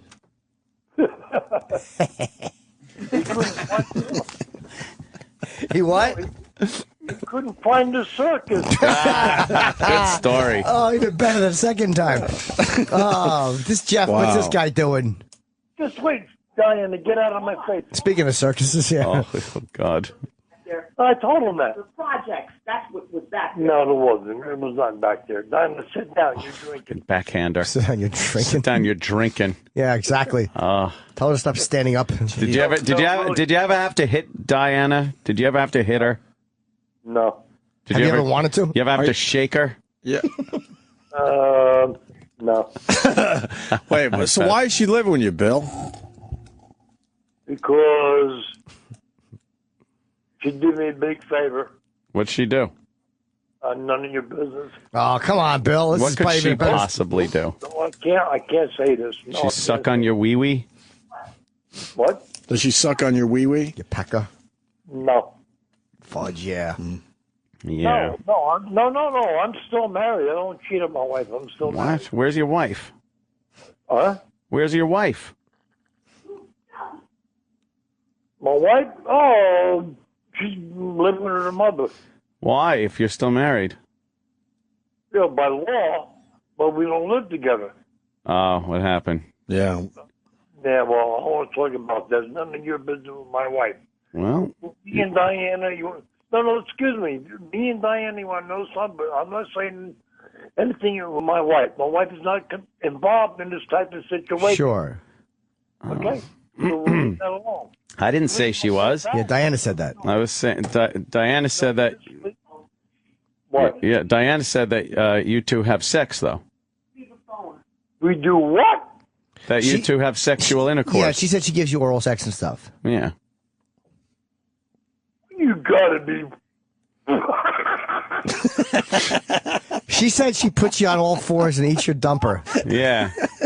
That's the fucking biggest joke I've ever heard of my wife. That's the reason why I'm laughing. Bill, you don't want to have sex with Lady Di? No. Why? I can't say. Because she's fat? All right, you got one reason. Give me another. She's homely? She's what? Homely? She's a little ugly. Yeah. Right? Just say yes or no. She can't hear I tell you what. Yeah. Don't ask me. You answer that question in your own mind. I think we got it figured out, Bill. And she's too drunk? Oh, you can answer that question too in your own mind. That's a yes. Right. Yeah. Okay. She's a slovenly, sloppy monster. I love this guy. This guy's all right. He's all right, man. Hey, Bill, does she go out and look for work often enough, do you think? Does she what? Do you think she looks for work often enough? Oh, yeah, she's been looking. I know, and she's just having a hard time. Yeah. 10 years. Yeah. No, I tell you what, I can't say this over the air. Yeah. No, I can't. But what? Oh. Satellite radio, Bill. You want me to tell you the reason why? Why? You guys don't know? You're so friggin' smart. You ain't got enough brains or enough. No, we don't. Tell us. Yeah, tell us. Enlighten please, us. Enlighten You us. ain't got no common sense. No, tell us. None whatsoever. Well, let me think a minute. All right. Okay. All right. Who owns the 7-Elevens? I don't know. Who owns this? The 7-Elevens? Indians? Yeah. All right, fine. You say it. I'm not saying it. All right, the Indians. So I what? guess. So what is? No. Oh, I know what he's saying. Bill, you're saying who runs 7? The Jews, right? No. Come on, Bill. The Goddamn Pakistanis. Jews. Who? Come on, Bill. No. You guys get yourself in trouble. Well, we just said it. So what's your point though about the? Yeah. No. Okay, fine. Who owns the gas stations? The Middle Easterns, yeah, the Pakistanis or Indians. Yeah, okay. Who owns subways? Same thing. So what's your point? Okay. My point is, she's American. They don't hire American people. Oh, shit. The damn Jews, right, Bill? Bill's Red, white, and blue. Bill, you're a racist. I'm not a racist. No, I'm not. I hear it in her voice. I think they're not hiring her because she's a drunk. No. No? No, I was a head mechanic and I had... No, Mike, shut up, Diana. Thank you. He spoke for the entire audience. I don't think it's time to make a movie.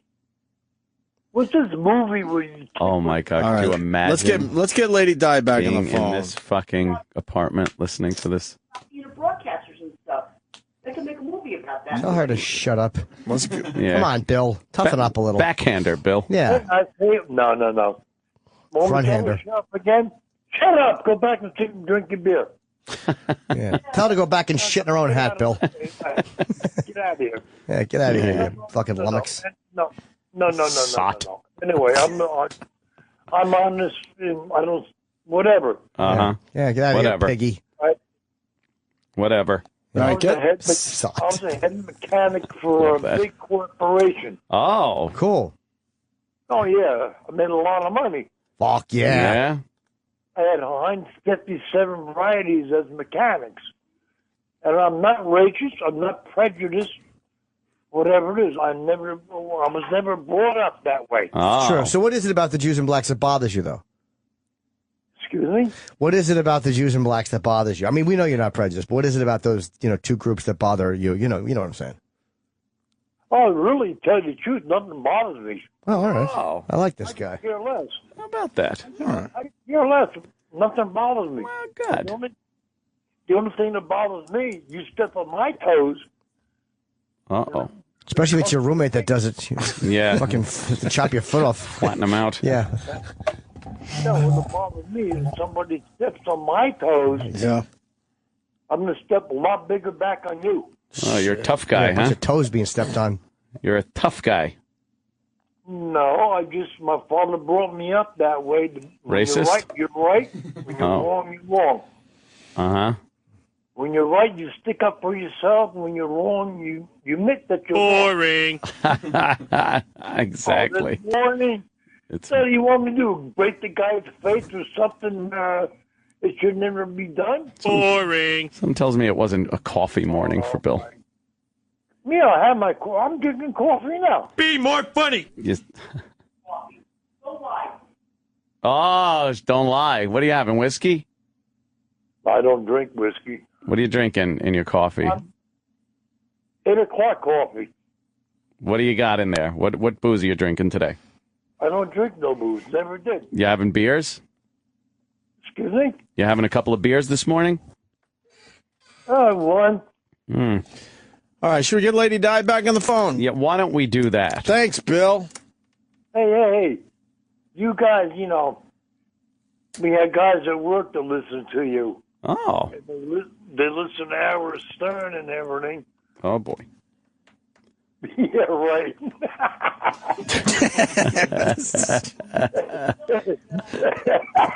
You want to hear something funny? Sure. Oh, it's a gunshot. Right. All right. Howard Stern is Goldilocks. Fuck yeah. That's funny. Home run Bill. And he had such a beautiful wife, and you ain't saying nothing to me that he wasn't cheating on her because... Yeah, Allison. Like you said, he never did that. Well, I tell you what, with his Goldilocks hair... Bill. I bet Jeff said that. Is that it? Holy fuck. Is that it? I actually missed the Enchantress. Yes. Where is Lady Di? Can we ask Lady Di a question? Yeah. Yeah. Thanks. Oh, he's doing a Lady Di. Goodbye, Bill. Put Di on the phone. Yeah, Thank you, put buddy. Di on. There you go. Good job. Good job, Bill. Good stories. The guy's he could spin quite a yarn. Ratings went up, too. Yeah. He was right. Yes. He was right. We got to give him Went to the 5 roof. ratings points. Let's see. Yeah. Hey, Di, that was... Are you there? I'm right here. That was quite a while. What, did you take a bus to California and back? No, you guys were talking. Yeah, no. Of course not. Get into the list. All right. Well, what do you think? What do you think about my idea? What idea? If it's starting the car and closing all the windows in the garage. Yeah. We're in. About you guys making a movie? That's not your idea. Exactly. That's no one's idea. How is that your idea? Yeah. I thought it was a good idea. It's not your idea. You have all the characters and stuff like that. That's true. Yeah. And you've been on the air for a long time. Who would play your part? Who do you think would play Lady Di? Burt Reynolds? Dom DeLuise. Characters would play their original part. Okay. Oh, good one. Okay, fair question. So Okay, you would want to play yourself? Yeah, sure. Sure, why not? I'd Well, love you're to- not an actress. And why would you be in our movie? Yeah, exactly. As what? What are you talking about? Well, all right. I'm known as Lady Di from the show, right? Yeah, but why would you be in our movie? Marion's known as Marion, and Stalker Patty is known as Stalker Patty. You can go through everybody? Yeah, mention more people. And you want me to go through everybody? Please do, yes. What about all the comedians? Okay, you didn't mention them. Yeah. Well, it's something to think about. So what would you do in the movie? What would be a good part that would showcase Lady Di? What would I do in the movie except be myself? But what is that? What part? Like what? Give me a little scenario of you in the movie. Go. The scenario of me in the movie. I don't know. No. Think of something you've done that happened that would be exciting enough on in a movie. Wait a minute. Yeah, do your scene. Do your scene. Go ahead. Wait a minute. I would flash my boobs. Okay. Okay. Boobs. Great. It's a horror film. Insidious 3. Return of the Drunken Beast. Sorry, guys. Get drunk on the show, you know. Oh, that's what. And do what? What'd you say? Get drunk on the show. Okay. Get drunk on the show. And let's see. What else? Just be myself. That's all. We probably could get Jonah Hill to play you. Jonah Hill. Who's that? Oh, okay. Miss Or Michael up on Moore. Anything. Michael Moore. Oh, a guy to play my part? Okay. Yeah. Well, that's what we're getting at. Yeah.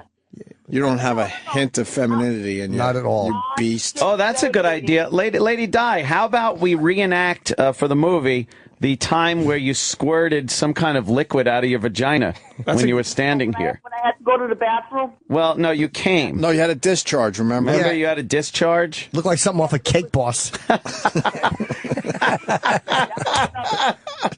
was absolutely nothing. I was just afraid that I had my you-know-what again.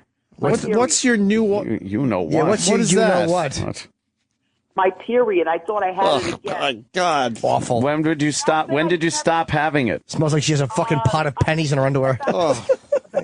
No, seriously, about a year ago. A year, huh? You went through the A change? natty ice period flow. Oh, yeah. No. Yay. How Oh, awful. no. But you thought it was your period, but it wasn't. You actually orgasmed because you were so excited to be up here. I actually orgasmed. If you want to call it that, go ahead. Oh, what was it? Call it that.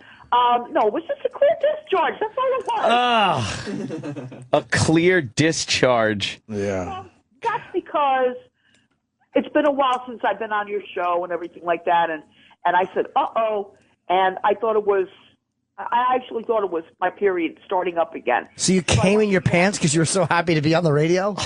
Sure. Holy fuck, you're getting nauseous. I like your enthusiasm. Want to call it that? Yeah. You thought you were getting your period again, even though you don't get your period anymore? Exactly. You are a dunce. Yeah. You thought those ovaries fucking came back to life. It smelled like somebody was writing happy birthday with dental plaque. 4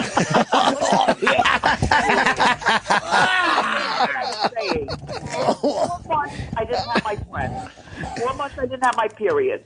Okay? Yeah. And then all of a sudden I got it again. So I thought, Your pussy must just fucking 4 more months. stink. All that stuff that's supposed to happen in there to keep it clean, Right, and moist. Right, exactly. Self-cleaning. Yeah, it's self-cleaning the vagina, but some of the self-cleaning properties shut down. Yeah, your vagina isn't self-cleaning anymore.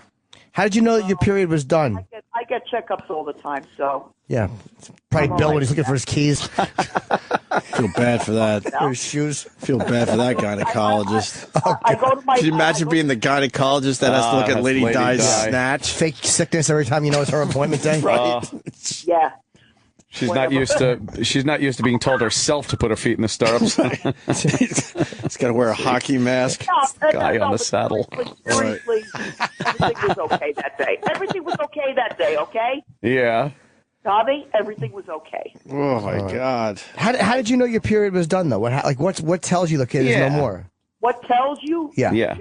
All right. Now, this is what tells you. You just don't get it anymore. Okay. And you didn't have any sex, so you're not pregnant. But there's other side effects to not getting your period anymore, right? Right. Well, you do gain a little bit of weight. A little. Holy shit. My case, I gave. How many periods aren't you getting? I haven't had it in a year. Come on. What? I did a little math joke for everybody. I have not had it in a year. You have hot flashes? I used to, yeah. You used to. That's one of the things, yeah. Lady Di, I heard your pussy was as big as the Holland Tunnel. Oh, boy. No, it ain't. Oh, I know. It's the Lincoln Tunnel. Oh, it was the Lincoln Tunnel? No, it ain't. Oh. Okay. Okay. Oh, it's the tunnel that connects England and France. The channel. No, it ain't. It ain't. No, it ain't. All right. Oh, my God. Cool. Lady But I Di. can tell you what? When was the last time you had anything inside your vagina? Ooh, boy. Let me think. Yes. The last time I went to the. Wait a minute. Hold on. I don't know. Around 4 months ago. Oof. Last time she went to the Carnegie Deli, she stole a bunch of salamis. What was in your vagina 4 months ago? Yeah. Pap smear testing. Oh, fucking awful. Pap smear. Guy with a paint roller. You want to find out what's the last thing? It was like a. Could you just imagine what that smidge would look like? Oh, that's true. We misheard it. She said Pabst beer. You had Pabst beer in your pussy? She stole a case. Oh my God. Okay, that's the last thing I had in my vagina. If that's what you want to know. What was the last fleshy living thing you had in your vagina? Oh boy, I don't know, about 4 or 5 years ago. Right now. Wow. And who was that? The guy that stepped in front of the choo-choo? No. No, somebody else. Oh, who was it? Who was it? Somebody else.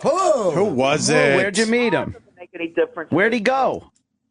Where did he go? No, how did he kill himself? Nobody killed himself.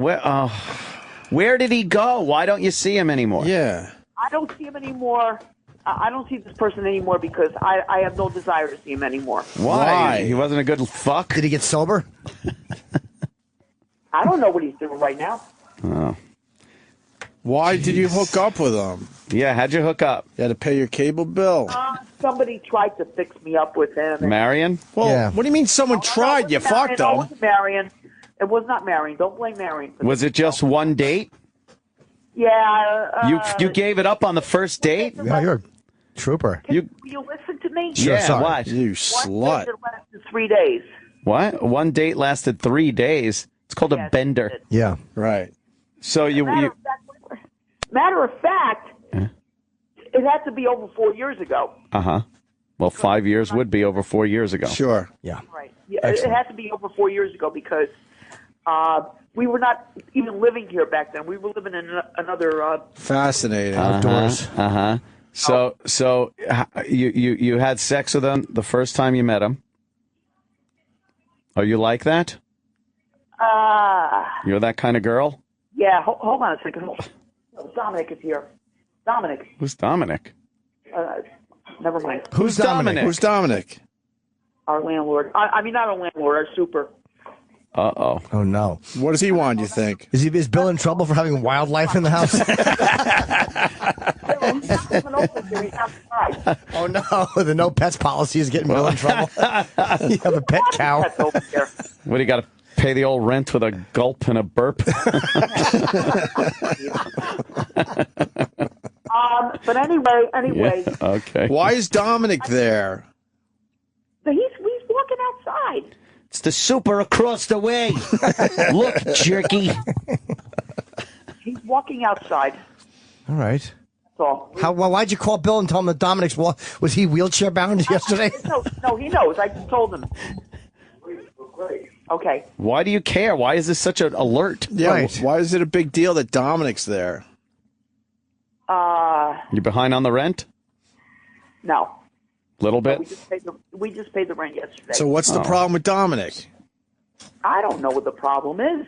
I got money. I don't worry about money. Yeah, he has money. He doesn't worry about that stuff. Of course. All right, listen, guys, you got to let me go. Yeah. What? All right.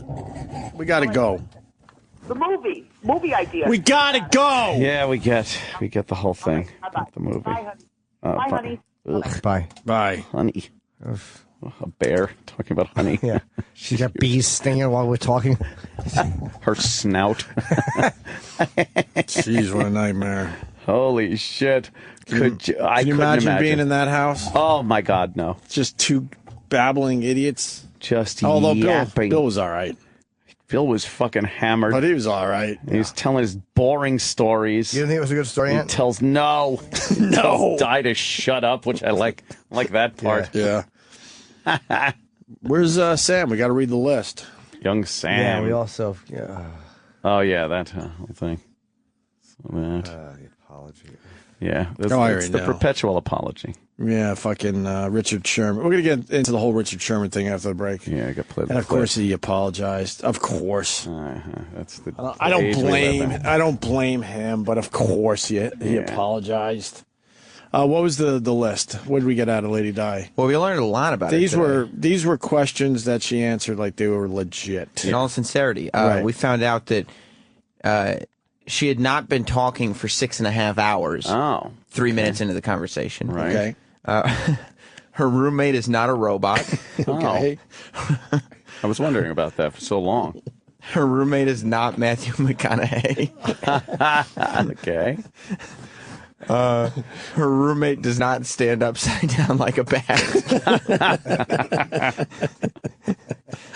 She answered all these. That's legit. Yeah. Yeah. She didn't drink 1,800 beers this morning. 1,800. All right. She doesn't live with Barack Obama. Now here's a tricky one. Oh.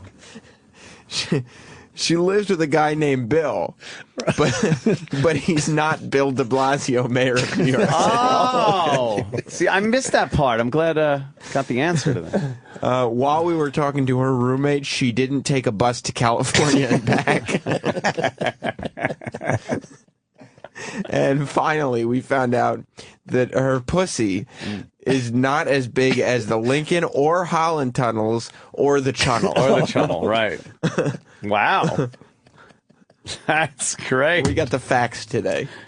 She always enlightens us. Which she answered all those questions seriously. Of course. Yeah. No, I don't. Not the best Lady Di phone call, but we get a little more. Oh yeah. Backstory. She lives with Bill.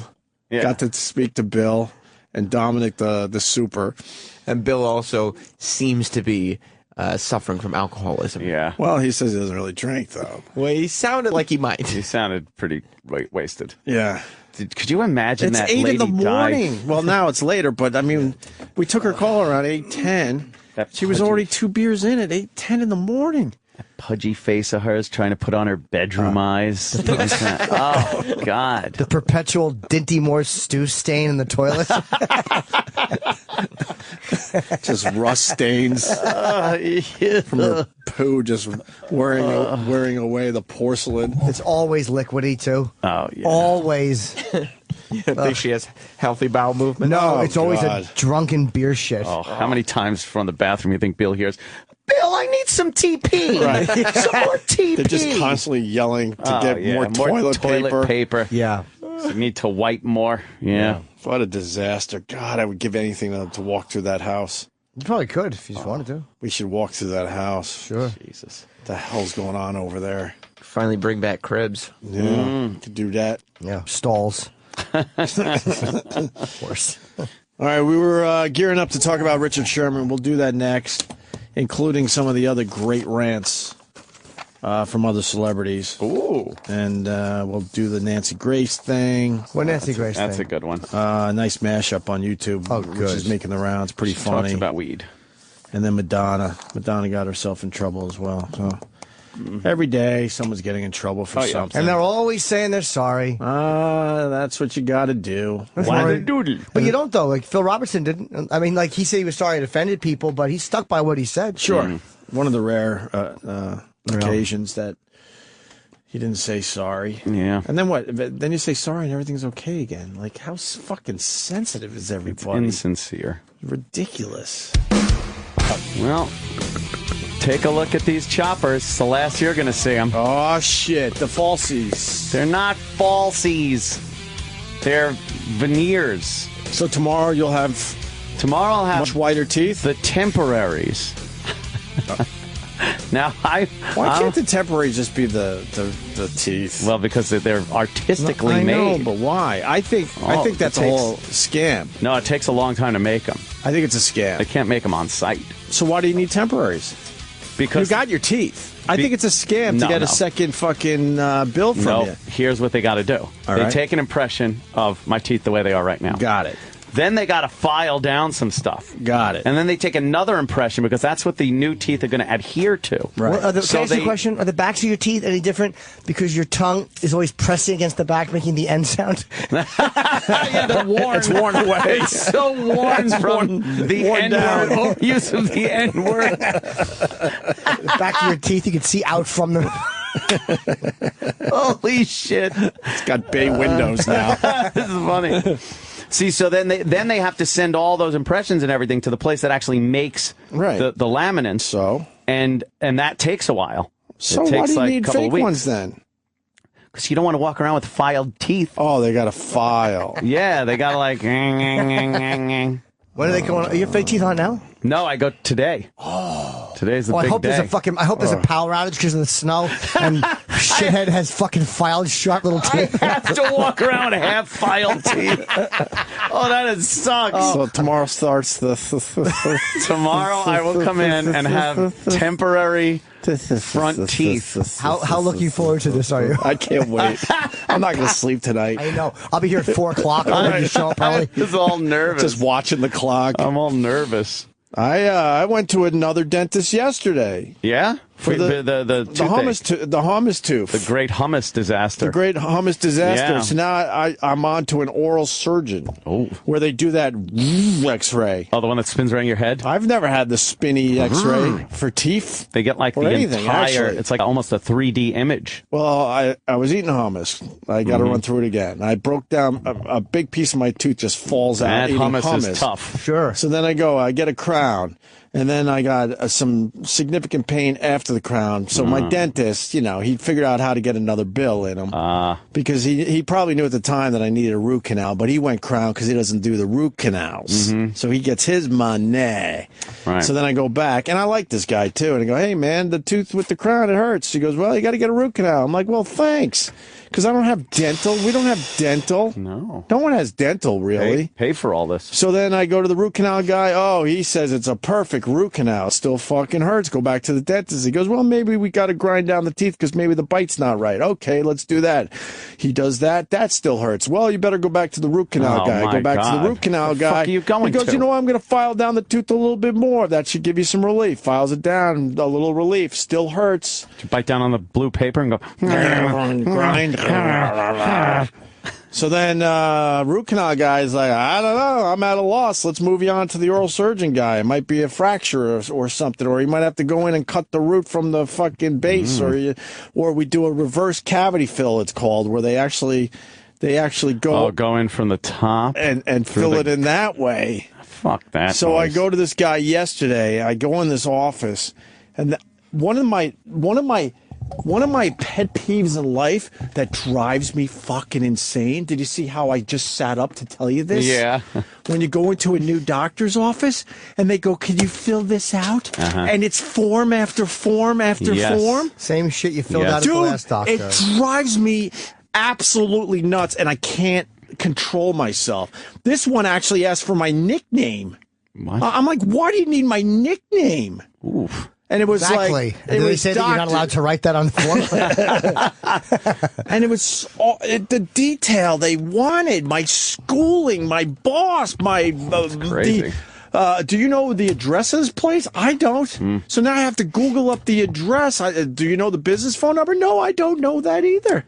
And it just went on and on and on. And I'm sitting there just heating up. I'm like, I'd rather fucking not do this. You know what? I went to a dentist recently and made the appointment.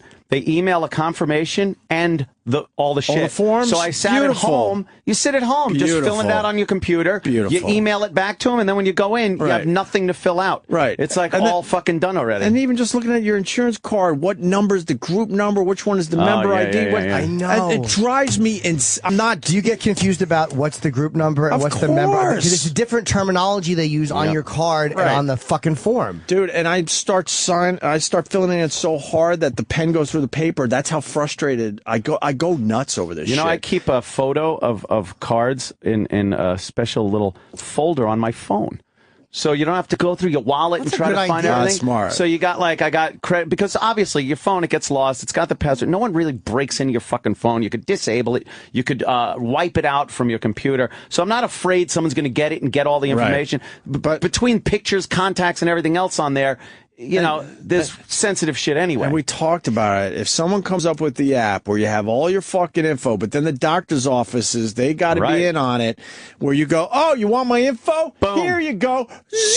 And then what happens? It pops into their computer, and if they have other things they need, then a sheet spits out, we only need these 4 questions, sir. That's it. That's all you're down to. How great would that be? It should be that. So I was there for war. It took me at least a half hour to fill out the forms. Yeah. Then I went and got the x-ray. A guy goes, you're good. I'm like, what do you mean I'm good? What do you mean good? It hurts.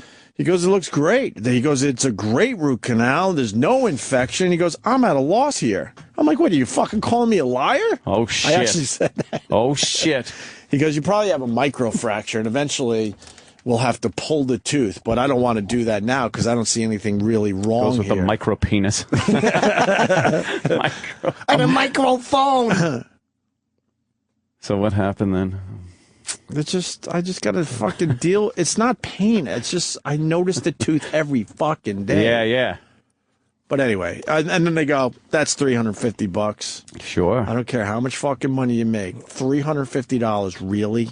The guy saw me for 10 seconds and an x-ray. I'm 20 grand deep in the past 6 months in dental work.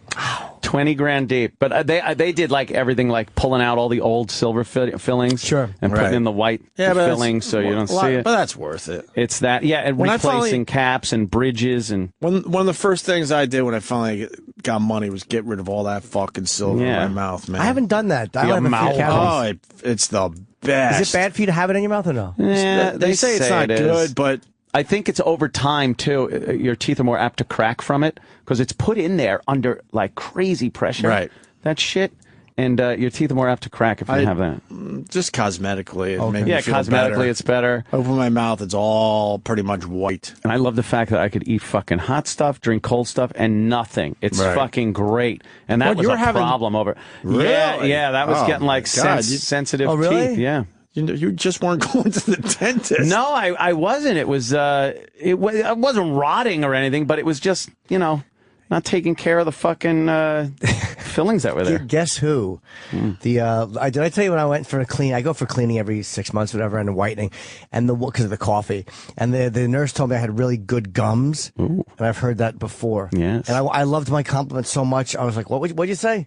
Because I wanted to hear it again. But she didn't repeat it. No, even the Jamaican nurse knew I was a needy fucking cunt. What was that? She just ignored me. Kept scooping under them. Good. But filling out those forms. It is annoying, and there should be a better way. I mean, like we say, in this day and age, like you said, an app. Something they can scan. Someone's saying they do have an app, but I haven't come across it yet. Neither. In my trials. This guy has the fucking clipboard they give you. Ready for this? Because they really did ask for my nickname, which I didn't fucking give. This guy has the answer to that. Tim in Jersey, go ahead. Oh. Hey, Tim, what's up? Tim? Jersey? Oh, Jesus Christ. Jersey. Tim, Jersey, dental rep. Anyway, dental reps want your nickname. That way they could call to collect on your bill pretending to be someone you know.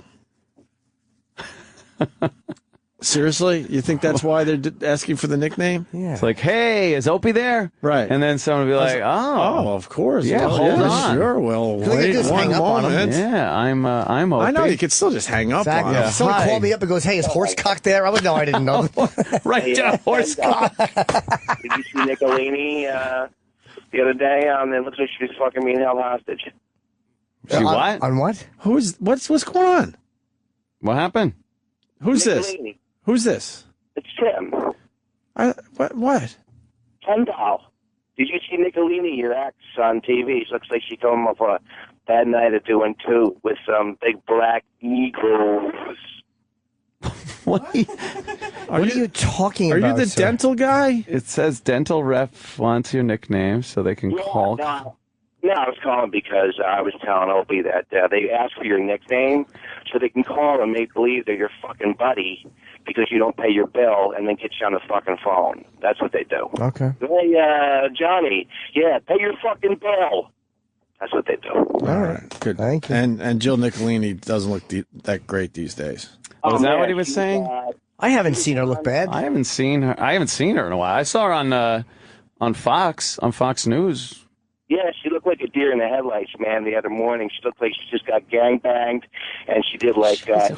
Jill Nicolini's a nice lady. Yeah, how do you know what someone looks like after they get gangbanged? Yeah. What's that mean? You look in your mirror. Yeah, exactly. So... You could be. She's very nice. You could be a little more, a little nicer, sir. Well, she's sweet. It didn't work out with Aunt, but they don't have issues. have She was extremely nice to Anthony and everyone else around Exactly. I know, she's a sweet girl. But, I mean, the other morning, man, she looked horrible, like somebody was holding a gun to her head or something. All right, so she's been gangbanged by Negroes and had a gun to her head. Can't you just say the girl looked tired? Yeah. Sometimes people just look tired. To get personal about it. Jesus, I didn't want to think I remember a few good nights out where I'd watch her the next morning. And you knew. And I knew. I was like, oh, I don't even know how she's fucking up doing that. Oh, my God. We used to like down in a few bottles of wine. And then she'd be able to go on TV that early. That's pretty amazing. Yeah, that would That's be a fucking true amazing. talent.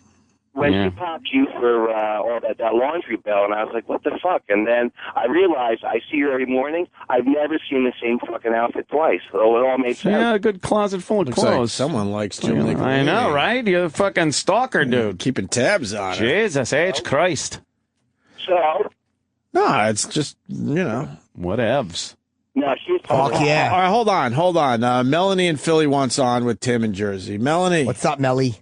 Hey guys, love your show. Philly girls don't play. This would be ugly. Go ahead, Melanie. Okay. No. Honestly, if the guy is a douchebag and doesn't pay his bill, that's nothing. The reason they ask you that is because if you have like 16 consonants in your name and you go by Joe, that's why they do that. We do it at our job too. If your name is like Rox Kalam, She's an escort. people can't announce it. But it's Greg. Yeah. Greg. Yeah. My name's pretty easy. I guess they ask everybody, though. It would be a little odd to be like, hey, what's your nickname? So we can just say it here. Right. Yes. I'm a Digendajad, or whatever the fuck his name is. But yeah, you're right, Greg. I mean, what kind of nickname could you possibly have? How about Double G? Because there's 2 G's in his name. Thank you. I like being called Double G's. G. G-R-E-G-G. Officially, it is 3 G's. What's up, Triple G? Triple G. Or White Shadow, because he was the white blonde guy in the basketball team. Hey, Ken Howard. They call him Ken Howard. And he calls me Salami, and we do White Howard references. There is another reason why, because some old schools, if your name is like Frank Joseph, you go by Joseph instead of Frank, even though that's your god. It's just some dumb familiarity. Yeah. Hey, Skip. Right. Hey. All right, guys. You're flossing? Have a good day, guys. All right, Melanie. Thank you, Tim. I had a thing when I was growing up. I would tell people I was Greg with 2 G's. I would go Greg, double G's, like Gregg Allman. I'd be so happy. I'd be so happy that my name was spelled differently. And the only other person that I ever saw with the name spelled G-R-E-G-G was Gregg Allman. So I was very, very... I couldn't wait to tell people. 2 G's like Genghis Khan. Double G like Gregg Allman, I would say. Oh, no. Like Gregg Allman. Yuck. Oh, wow. Because I hated the name Gregory, which I'm not. No. I never knew Gregg Allman spelled his name that way. Oh, I knew because that's how I spelled mine. Double G's. Kenny had to send me a text saying it's snowing. I got that too. You got that He one? showed a picture of his heart on too. It started. So what? We should go home? No. I guess we got to go home because the snow started. Big we want to keep snowstorm. everyone safe today. You live 10 minutes away. Big snowstorm. Well, I'm worried about everyone else that live outside the city. What's the latest? 11:59. Yes. Let's say hi to Brother Joe. Brother Joe. What's Joe doing? What's up, fellas? Hi, Joe. There's an app called Lemon Wallet. Lemon Party? Lemon Wallet. Bunch of old people. That's what it's called. It holds every card you have, and including like your NRA card and your license and all the information front. Oh, yeah? Because I just take a picture of it. Oh, okay. Yeah, no, it's an app. Oh. And it locks like, within the app. Lemon the other Wallet. thing is, The other thing, this is an informative call. Aetna Dental Access for anybody who can't afford, dental. It's not me. Dental bills. Well, I know it's not you, but I'm talking for the average man. We have I have it. It's like $100 a year, and it saves you thousands on root canals, all kinds of shit. My teeth are completely done. I've never heard of what do you need to make a certain amount or not? Nope. You go online, you pay $100 for the year, and it cuts your dental bills by thousands. What? I never heard of that. Wow. It's called Aetna Dental Access. They owe me a couple of years of membership now for plugging them. What's up? I'm going to fucking sign up for it because I know I have a feeling I'm going to be going down the old root canal. It's awesome. Like I said, I went 20 grand deep. A few more times. 20 grand already, and the most expensive part now is what is coming up, the stupid laminates. Last time I went for a root canal, which was only a couple of months ago, I went in, they charged me, it was like $1,800. I ended up giving them the card. They did not apply the card. When I got home, I'm like, $1,800 was a lot more than the last one I got. They knocked, when I told them, that I gave them the card and they realized they didn't apply it, they knocked $600 off of it. Jeez. So it was $1,200 rather than $1,800. And that was... is that what a root canal goes for these days? What? $1,800? Oh yeah, it was. $1,800. That's about what I paid. Yep. Is that for everything? The crown on top and everything? No. Then you got to go back to your regular dentist. Well, in my case, the root canal had to go through the crown that he already did. Oh, they've had so to I had to pay crown? for the crown. Then I had to pay for the root canal. Then I had to go back to the dentist for him to fix the root canal hole because they put some temporary shit in there until you go back to your dentist. Why can't they do that part? They're all specialists. They all figured out how to be specialists and pass the money around. I still go to Zeman in Huntington. Zeman. For the work, yep. For the Post and Crown and all that. But what's the oral surgeon, the guy that was on Letterman? Painless Dentistry. He's in Huntington. I hope you should know him. Oh, I remember. Yeah, Letterman did Letterman? Yeah, that's the guy that I go to. Oh, okay. Why would I know this guy? He did a bit. On Letterman he did a bit? Oh. Yeah, he was. I don't remember. Like a pretty popular guy. Richard, I can't remember his last name. But anyway, he was like Painless Dentistry. And he did a root canal and live. Why aren't they all painless dentistry? What do some people do? Who's Dude, you know how they pro-pain? make it painless? Let me tell you. At first, they give you shots all around it and on the hell out of you. But when they start drilling into like a bad tooth and you go, he puts the needle right in the nerve. It was like something that he pioneered. It was like a technique that this guy pioneered. Well, it's not painless because they got to fucking stick that needle in there in the first place. Second, and it hurts for a millisecond. Yeah. But it hurts like no one's business. Blinding pain for like a millisecond. Not then it's painless. gone. Yeah, but then you're good. But here's the problem with dentists in general. They don't have patience to wait for the Novocaine. No. So they give you that numb? shot. You feeling numb? They give you that shot. They go and do paperwork for 2 minutes, and then they can't wait any longer. So they're like, that's good enough, and they start. It's like, ow. Because all of us feel the Novocaine after we leave the dentist. That's when everything is ridiculously numb, right? Yeah. True. But they start their shit when you're still just numbing up everything. Yeah. Because they literally, that's what they should do as soon as you get in the office is pop you with that fucking Novocaine. Yeah. Right away. They tell you not to eat for an hour or two because you'll be ingesting your tongue. You'll chew your tongue up. Right. Yeah. Well, all right. I guess we got Poker Friday? Saturday. It's Saturday. Okay. And Joe, why are you now telling Anthony about this Aetna after he's 20 grand in the hole? I bet they wouldn't have paid for a lot of the cosmetic stuff that I'm having done. And after sitting there and watching him playing blackjack, I figured he doesn't need to pay with you. You're like, snowman. Pointy card, snowman. What do the Germans say? 999. Oh my God, I'm just yelling that. Jesus. All right. That was fun. We got to do that again. Yeah. All right, Joe. All right. I'll talk to you soon, guys. Later, man. We got it. We got one more. Josh in Boston wants to tell you about what's going to happen. Because tomorrow you're going to have grinded down teeth and fake veneers. Uh-huh. What are they? I didn't want to tell him what happened. I just wanted to say good morning, men. Hi, Sam. Oh. Also, no, the people with the nickname people are full of shit. The only reason they want your nickname, so if there's more than one person with your first name, they can call you by your nickname because it's illegal to say your last name because it's a HIPAA violation. Well, it depends on your weight. I love how we're getting an answer to the nickname question. Just say thank you 3 to different Denny. answers, by the way. Business, and he's been helping me out. Denny's been awesome with me. He's been helping me out with my DJ business. I appreciate it. Oh, good. Good for you, buddy. Thank you. All right. You know what? That guy, that position switched. Yeah. There's something that happens on the show that switched. The guy that I wanted on line 1 is long gone, and then I get that guy I would have never taken your call. No offense. Yeah, I hear you. But the guy before him on the same line wanted to say that you're going to sound like shit with the temporaries. No, and there's another guy that would have said that, and then someone would have called and said that guy's full of shit because I heard from my wonderful dentist that it'll be fine.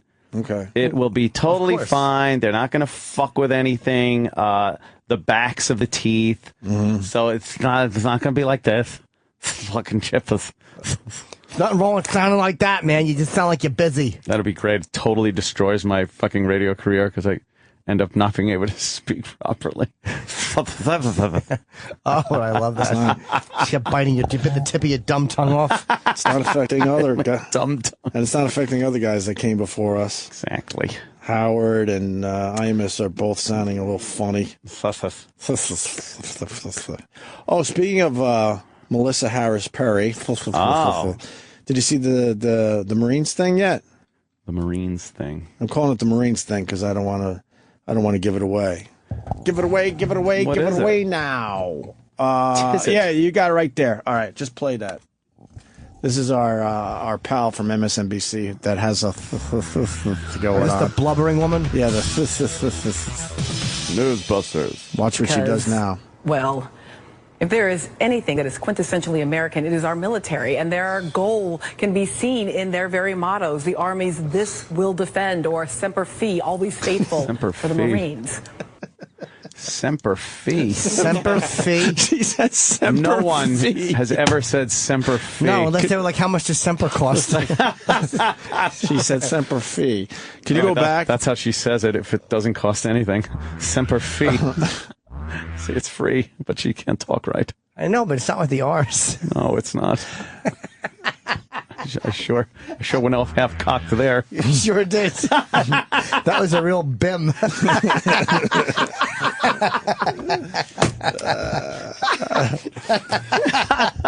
Oh, she stinks, doesn't Semper she? Fi. Semper Fi. Listen to the first part because there's a big. Is there? She comes in on a. Because, well, if there is anything that is quintessentially American, it is our military, and their goal can be seen in their very mottos. The Army's "This will defend" or "Semper Fi," always faithful for the Marines. Semper Fi. Fucking, if you're in a broadcast and you lisp, you should fucking have your teeth fucking removed and put back in farther in front. Dude, It's astounding. There's a lot of them in broadcasting. Yeah. Tom Brokaw was one. You know, one of the Bush broads is on GMA, or was it GMA? What fucking show was I watching? Today Show, maybe? Yeah. She does some pieces for the Today Show. And she speaks horribly, too. Does she? She's got something like this. She's like this. Can you find her? I think it's Jenna. Semper Fi. Jenna Bush has a thing going on, too, man. See if you could hear it. Kathy Lee is out today out west, but guess who's here? Jenna Bush Hager was nice enough to step in. Sammy. You know what my favorite part is? We're sitting here before the show. Sammy? She's fucking pretty, man. That's what we No, do. she's not. And your phone I don't think dinged. so.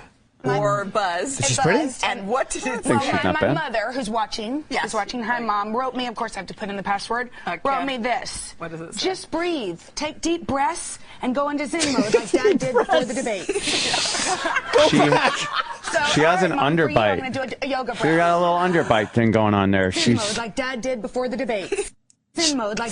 She said, take Or deep breaths. It buzzed. And what did it Well, say? my mother, who's Deep watching, breasts. Hi, Mom, wrote me, of course I have to put in the password, wrote me this. What does it say? Just breathe, take deep breaths, and go into Zen mode like Dad did before the debate. So,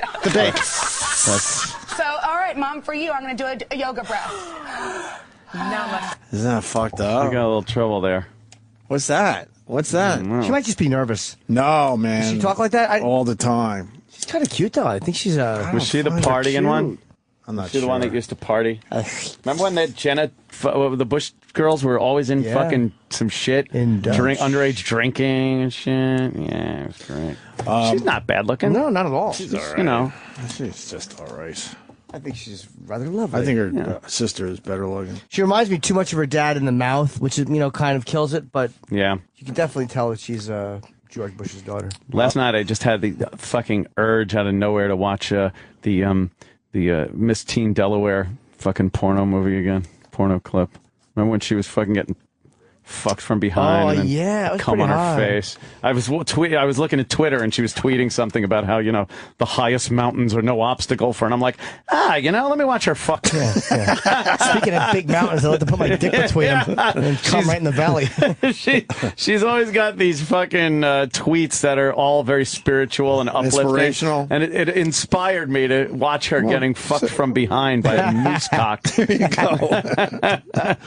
Yeah, pretty good stuff. Why don't we do the Richard Sherman thing? So he ended up apologizing. Completely ridiculous. Yep. I hate sportsmanship, that fake sportsmanship after fake stuff. Yeah. After a big fucking game, they all feel like they gotta compliment the other team and this and that. And this Richard Sherman has a real thing going on with Crabtree.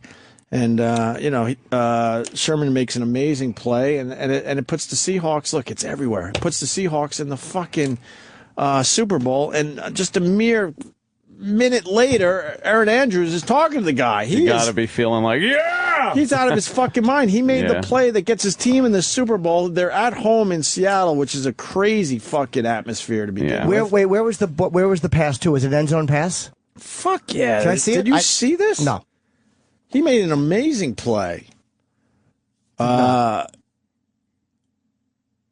He tipped it up and then right here it is. They march all the way down the field. There's only 30 seconds left in the game.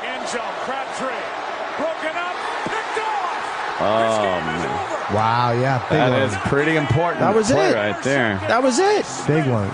This puts him in the Super Bowl. Wow. And then he gives Crabtree the business because they just have problems. And he tried to shake his hand, say good game.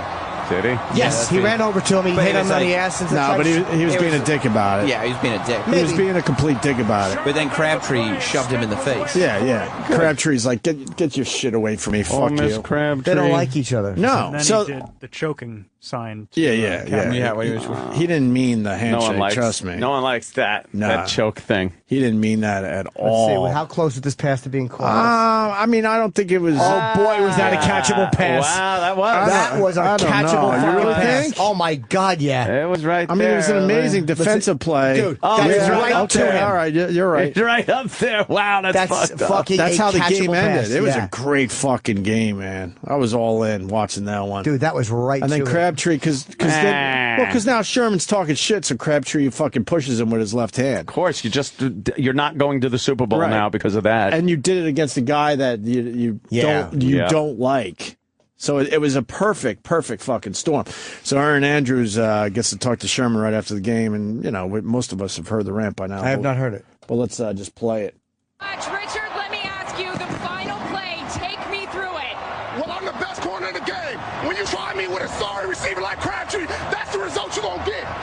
Don't you ever talk about me. Who was talking about you?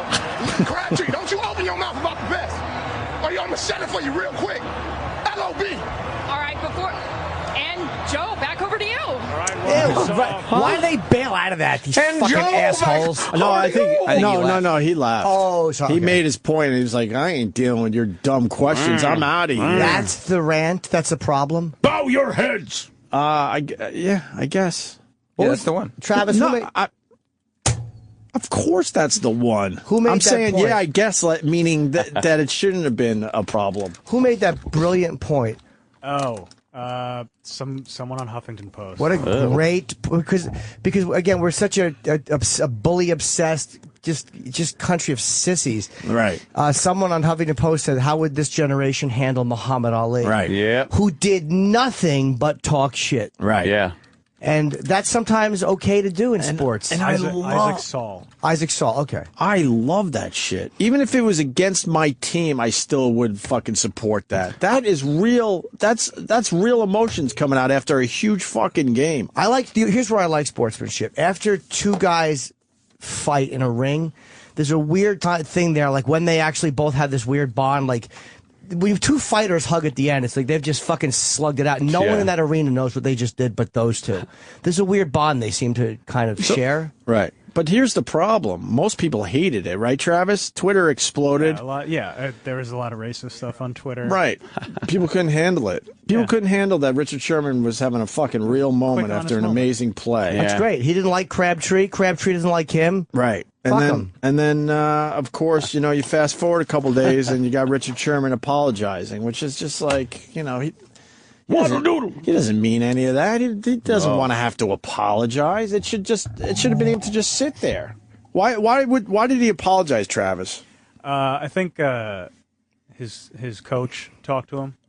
Well, it did take away a little bit from the win because then everyone, because that clip went viral. But still, I don't even believe that part of the story. I don't think it takes away from the game at all because we all saw the game. It was an amazing fucking game, and that played a great end. Now everybody's talking about him instead of that. But that's the weakness in the press. Right. That has nothing to do with him. Like that's the fact that the press is weak and thinks that that's more interesting, and the public obviously thinks that's more interesting. So why is that a problem? Yeah. It's not like he said something outrageous. He doesn't like Crabtree. Crabtree doesn't like him. They asked him a question. I almost understand the apology just because he's trying to squash it so now they could focus on Super Bowl, on the Super Bowl. But they're still going to ask him about this. It's going to still be a big fucking thing. Oh, yeah, when it's media week, that's all they're going to talk about. Let's say hi to Mo in Brooklyn. Mo. Hey guys, how are you? Why I oughta? All right. On that play, it was a good play. It wasn't a great play. It's not like he ripped the ball out of Crabtree's hand. It was a little bit underthrown. He didn't make the interception. He made the deflection. Right? Well, hold on. A couple things. I agree with you. I thought the ball was a little underthrown, but it was absolutely catchable. And Richard Sherman looked like he was a bit out of position, and that's why he made an amazing play. He was able to fucking still tip that ball. Right. And I think what happened in the You just sound jealous, Mo. Nah. Listen, I think what happened in that interview was when he started talking about LOB, which is their nickname, right? I don't think Network knew what LOB is, so they cut it away thinking it was some gang related. Must be some gang thing. We better cut out immediately. Oh. No, I think the whole thing there was Richard Sherman was done and moved on. I don't think it was a cutout at all. What's he, a tank or something?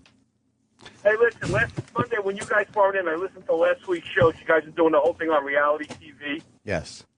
Did you ever notice that they're looking for Bigfoot, the most elusive creature on Earth, and they walk into the fucking woods and start screaming and yelling with light crews and banging on trees, and they think this character that's been hiding forever is going to come out then? That's good. Kind of like it. You're right. Yeah. You're right. And the other thing is, if you watch the whole gamut of reality shows, you got the Kardashians and you got the fucking Chaz from Persia and all these fuckers with all the money, and then you see the people that live in the woods off grid that have nothing, they're the happiest fucking people on TV. So I don't think all the Gucci and designer shit means anything. It's just kind of funny. All the people that have are miserable, all the have-nots are fucking happy with no water, electricity, shitting in the woods. All right. Great show, though, guys. Enjoy you every morning, man. Thank you, buddy. All right, Mo. Thank you. Josh in Seattle. Congratulations to your Seahawks, by the way. Hey, thanks, guys. Who I'm picking to win the Super Bowl. Have they ever won? No, we've only been once. They were. You guys were in it in 2005, I think. Yeah. No, 2006 or 2006. Okay. 2005. Whatever. I hate that. Yeah, it's like, is it the season or the date that the Super Bowl was played? I guess it would be the 2006. Yeah. All right. Go ahead, Josh. Either way, no. So after his little fun explosion on the field, which we all enjoyed here in Seattle, he sat in the post-game press conference and he kept repeating very literally, he was a very mediocre receiver and kept repeating it with a huge smile on his face, and it was the funniest thing ever. Oh, that's great. I love I love all that stuff. I love it. Oh, well, out here, the rivalry between the two are so intense that on my way to work to Seattle every day, there's this big video billboard, and San Francisco has been buying it for like the last 2 months, talking shit about Seattle every day. Something about, like this morning I drove through and it said, had a picture of Richard Sherman and said no class. Oh, God, with class. It's enough of people with class. They don't like each other. The players don't like each other. Well, the two teams don't like each other. Right. This rivalry, I didn't realize how deep it was. You guys put together each other's team, trying to figure out how to beat the other team. Oh yeah, we steal players from all the time. They focus on each other more than the rest of the league. Oh, because we're the best this year together in the NFC. Yeah. I'd say. Well, that was a well-deserved game. Yeah. was a Especially if the great guys game. don't like each other. I have no problem with what he said. And the guy the guy just mushed his face after. They have a whole issue between them. What are you supposed to do? Go up there and fake it? Yeah. They've got and they had Crabtree and Sherman mic during that game, and on NFL Network on Wednesday, they're going to play some of the clips of them talking. Oh, that's got to be great. So, where does the problem? Where does it come from with these two? Yeah.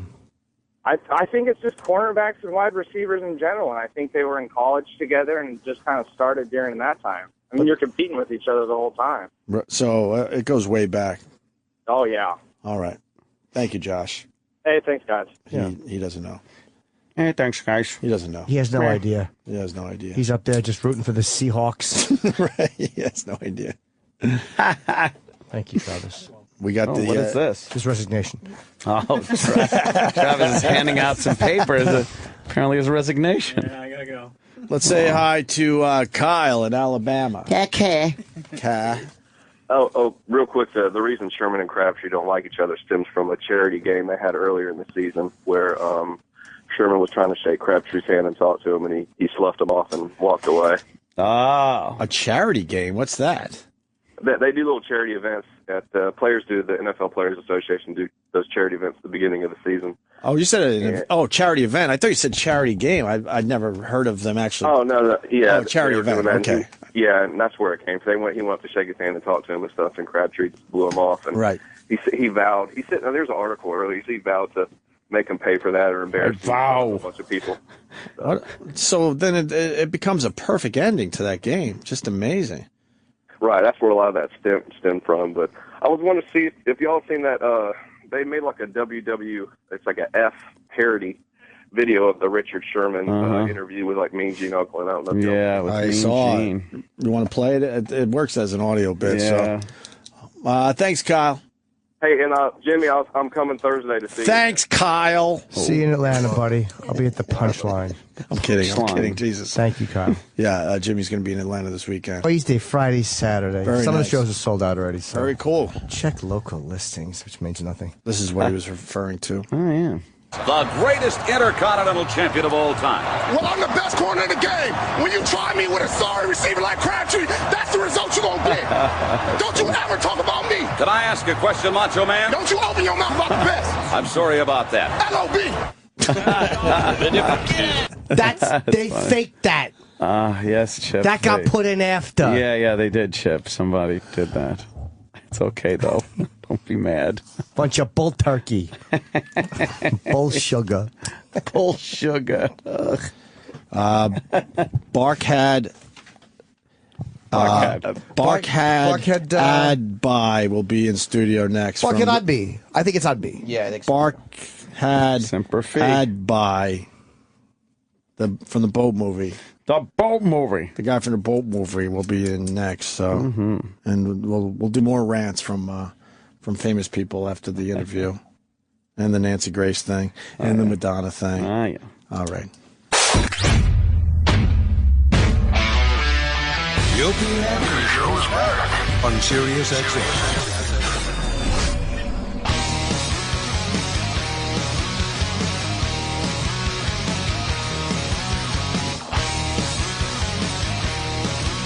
All right. Mentality Mag on the Twitter says that Fox definitely pulled out of the interview. I didn't know that. It seemed a little abrupt. It seemed like he did, because Ern Andrews goes, "Oh, okay," because I thought she was ready to ask him another question, and he was gone. All right. And there's some interesting info on Richard Sherman. Are we got the boat guy yet? No, he's coming in a second. The boat guy. Are they getting him? Yeah, I think he's just finishing up somewhere. He's coming. Oh, okay. No, I'm wondering if I have time. So I'm learning about this Richard Sherman. He has a hell of a story. A great story.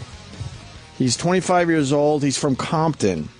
Compton, the CPT. Graduated from one of the worst school districts in the United States, one that boasts a high school graduation rate of 57%. In a country where 68% of all federal and state inmates are lacking a high school diploma. Straight out of Compton. You could say Sherman avoided a horrifying fate. But to say he got lucky or escaped would be foolhardy. He didn't just graduate either. He finished with a 4.2 GPA, second in his class, and went on to Stanford University, one of the most prestigious places to get an education in the entire world. He busted out in a rocket ship. He went from a world of gang violence and drugs to everything that Palo Alto and Stanford University represent. But they're calling him a thug. Right. Because he talks shit to a guy. People are fucking dopes. Well, they went nuts on Twitter. So now, America, let's talk about Richard Sherman in the NFL. Let's talk about the Stanford graduate from Compton who has never been arrested, never cursed in a post-game interview, never been accused of being a dirty player, started his own charitable nonprofit, and won an appeal in the only thing close to a smudge on his record. So, damn. There you go. Yeah, so basically a bunch of babies don't like the fact that he talks shit to a guy who he genuinely doesn't like and who genuinely doesn't like him. Right. So, look, I would have thought it was better if he didn't, because like at that moment you want to concentrate on the Seahawks, but it doesn't make him a fucking thug or a bum. Yeah. He sounds very articulate in his interviews, as a matter of fact. Yeah, how can you call the guy a listening thug? to a few of his other interviews. Sounds good. Yeah. Yeah, educated. He sounds educated. Hi, who's this? It's me again, guy. Listen, Bill wants to talk to you for a minute, okay? Why? We got a big interview that's about to go down. Wait, hold on a second. Hold on. Did you see the boat movie? Did you see Captain Phillips? Captain Phillips? No, I did not. Okay, well, we just have a question for you. Make sure you give it a good answer. You didn't see Captain Phillips, but you know Tom Hanks is in it, right? No. Tom Hanks is in the movie. You live with Tom Hanks, don't you? I don't live with Tom Hanks. You don't live with Tom Hanks. Okay. And Bill wanted to talk. Oh, sorry. No, go. No, go ahead. Answer. No, go ahead. Well, Bill wanted to hold on a second. Bill wanted to talk to us. Yes. Now, which Bill is this? Oh, we have to. Okay, put him on. All right. We have an interview. Yeah, we got an interview. And Stephen Philly, go ahead. Hey, Ope, I want to know what a 4.2 GPA is. I didn't know you could get over a... Hey, asshole, why are you calling me an idiot when I'm reading it from an article, you stupid fuck? Oh, yeah. Uh-oh. That was how it was written. I saw that. So you done can with get these over idiots. 4.0 And you these can days. get over a 4.0, Yeah. you fuck. Yeah. It's called, I don't know. He got extra two credit or 2.1s. something. Yeah. Yeah, there is they wrote 4.2 Yeah. in the article. It says right there, 4.2 GPA. Yep. Maybe it's out of 5. And that's second. No, it's not. No. 4.5 is the highest. What do you mean? A 4.5 grade point average. I thought 4.0 is the highest without the extra credit shit. No, with the extra credit, the highest you can get is a 4.5. Oh, so they don't go higher than They a don't 4 go or 5, higher than that. even with extra credit. But it isn't. Gotcha. It isn't 4.0. You know, you could go higher. I got a 17. Fuck, enough No, I of don't these think you fucking did. idiots. They're everywhere. Yeah. We got the boat guy. Yes. There he is. Take a seat. Hello, sir. Wow. Make yourself comfy. Big star in How the are you? studio. How are you, buddy? All right, I'm good. We're trying to figure out, is it Barkhad Abdi? Is that how you say it, or am I saying it wrong? It's Barkhad Abdi. Okay, close. I just saw you on the SAG Awards, and now you're in our studio. That's pretty cool for us. Yeah.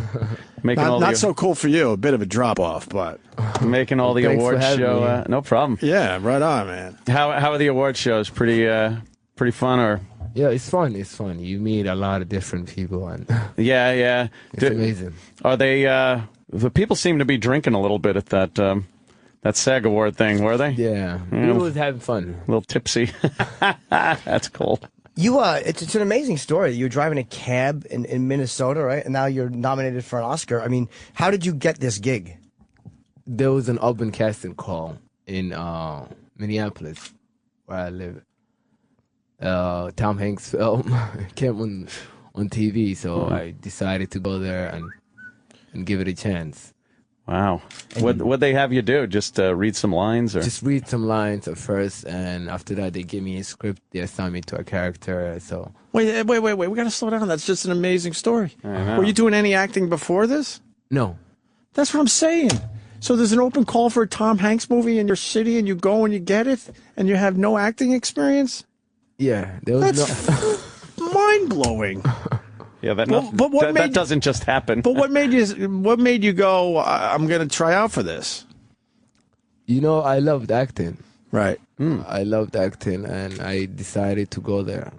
But you never acted? They came to my neighborhood. No, I never acted. But I did some music videos and just short films, just my own stuff. You know? Oh, okay. They wanted guys who were like who were Somalian and spoke. I guess what's the language? Somali. Somali, yeah. And there's probably not that many of those guys in Hollywood. Wow. There is nothing.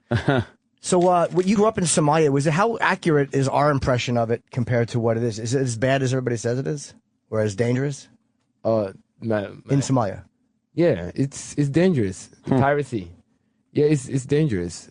And people talk about it as well. There's a lot of word of mouth going on. Mm-hmm. Did you know any pirates when you were growing up? I left Somalia when I was 7. Okay. 7? There was no pirates then. Yeah. Have you gone back? No. Yeah, that's weird. Like, just to leave a place and know you can't go back because you'll be a target for kidnapping, I guess. I bet they know you over there now. Yeah, but but do you think that they would like if you played the kidnappers, would they or the pirate, would they like that and find you to be a celebrity, or would that annoy and anger them? Well, I have no idea. We'll find out. Are you going back? I'm going back. Oh yeah. Yeah, I want to go back. Yeah. Just do a documentary or something. Yeah. Yeah. Now, are you going to get other acting roles? I'm reading some scripts now, so. Yeah. That'd be cool. And the other guys that were playing the pirates along with you, they got them the same way through just an open casting? Yeah, we're friends. You're all friends? Same neighborhood, yeah.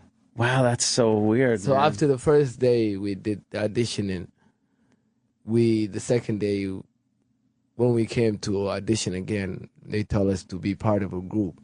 And they were already standing next to me. Oh, God. So you had the group. They were just the closest people to me. So it's like, what do you have? What do you have? And after we realized we each had different characters, we auditioned together. Oh, we wow. just created our own group, and we were the same ever since. We would even go back home and we practice. Wow. Was it scary for you, or is it so overwhelming that it's not even frightening when you get the movie? Because it's like, you haven't geared up your whole life to do this. All of a sudden you're driving a cab and now you're in a movie. Are you nervous, or are you not like... Oh, that was very nerve-wracking. Second, they said, I met the director. We all got the part together in L.A. That's when I started being like... yeah. Real scared. Like, can I really do this? Did you blow any lines? What was that? Did you screw up any lines? Like, did you forget your lines at all? Oh, of course. There was times I would forget the lines, but Paul Greengrass was nice enough to let me just make it my own. Yeah, that's why I'm the captain now. I came out with it. Yeah. That wasn't in the script. That's a good one. Yeah. That is a good one. Yeah. What made you just say that? Because that's what everyone's talking about. Honestly, I have no idea when I even said it.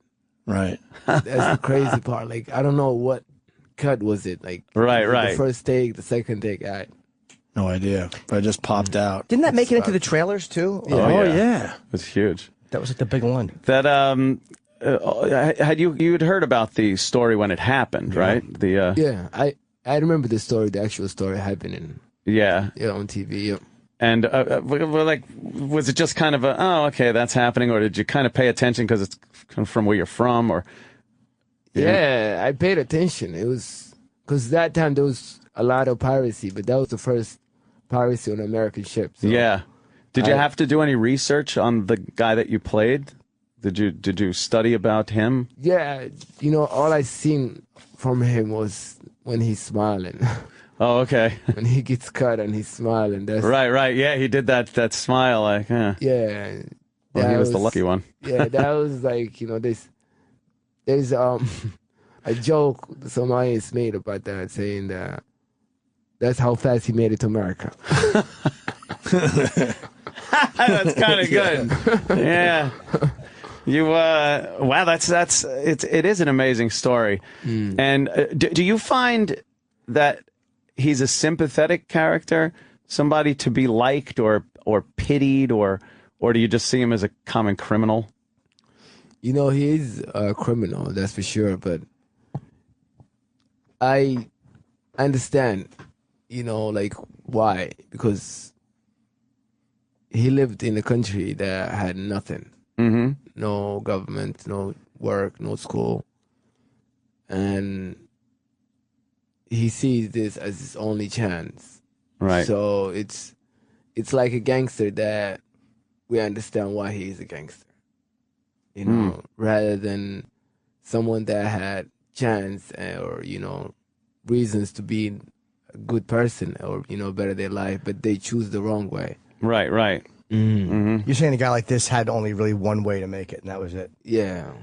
Wow. You know, I mean, there's always a different way to make it. That's what I believe. But, you know, there is no much chance for him at the time. And at least hearing about pirates, people that you know become millionaires as well.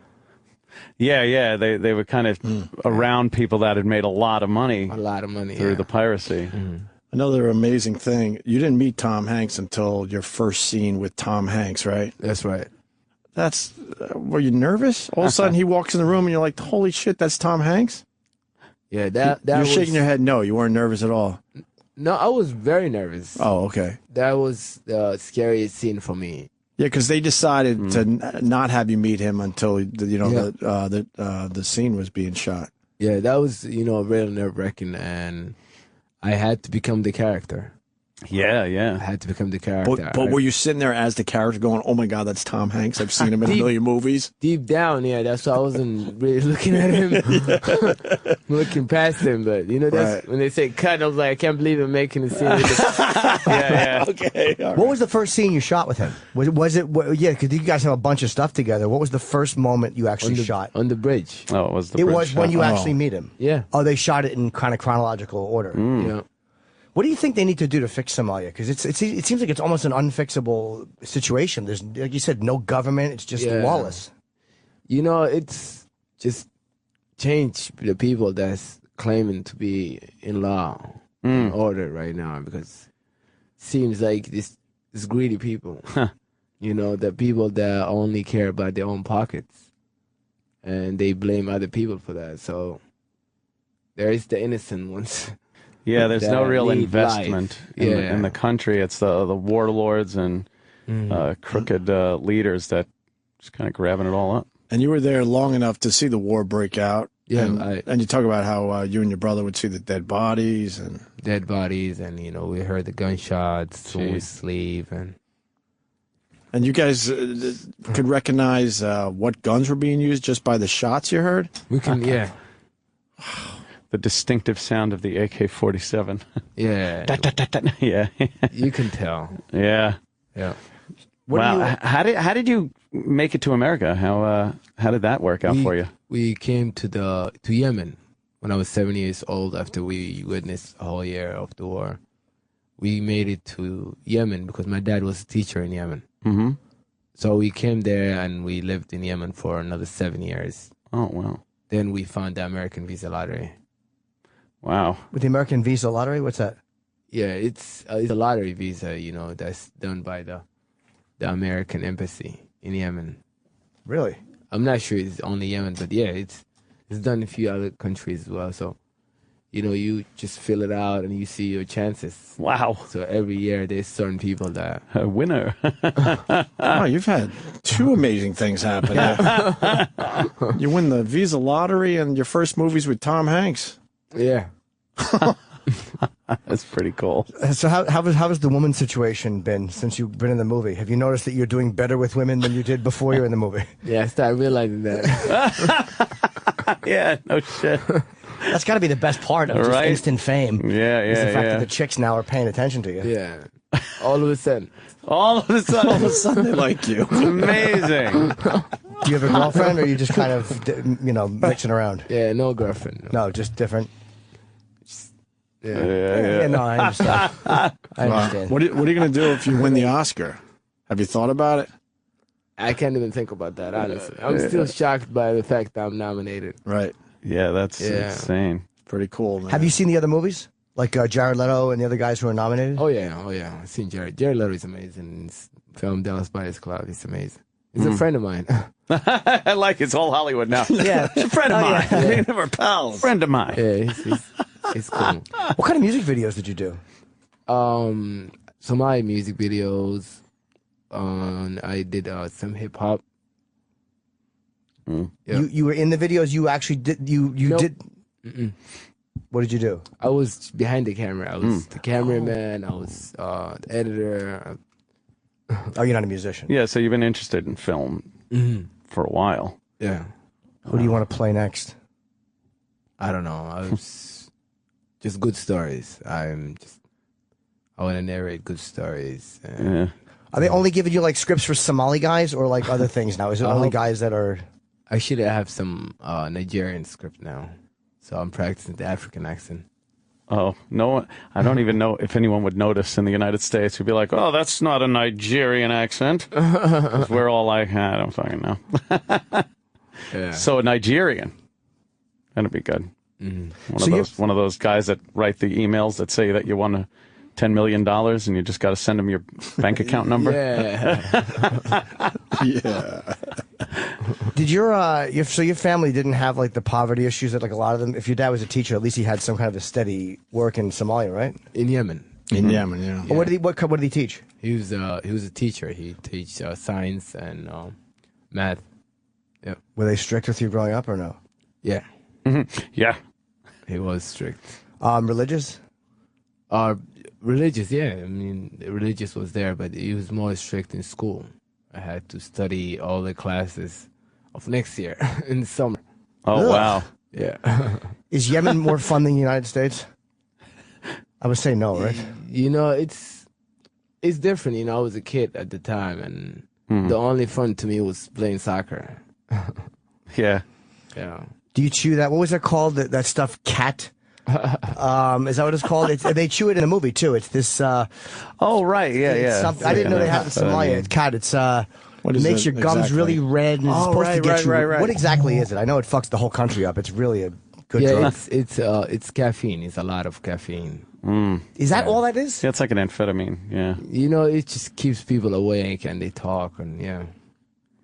That was pretty good. The guy that was driving the boat. The little lifeboat. He was intense.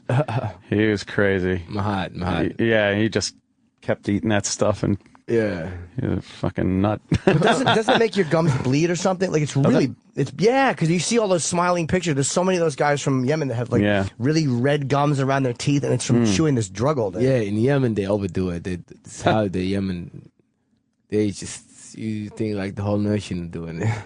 Wasn't there a problem with the water in Yemen too? Like they were running out of water. There was some kind of weird shit happening there. No, something about water. Yeah, I don't know. I don't know what I'm talking about. Whenever I try to discuss world issues, I'm really good for one question.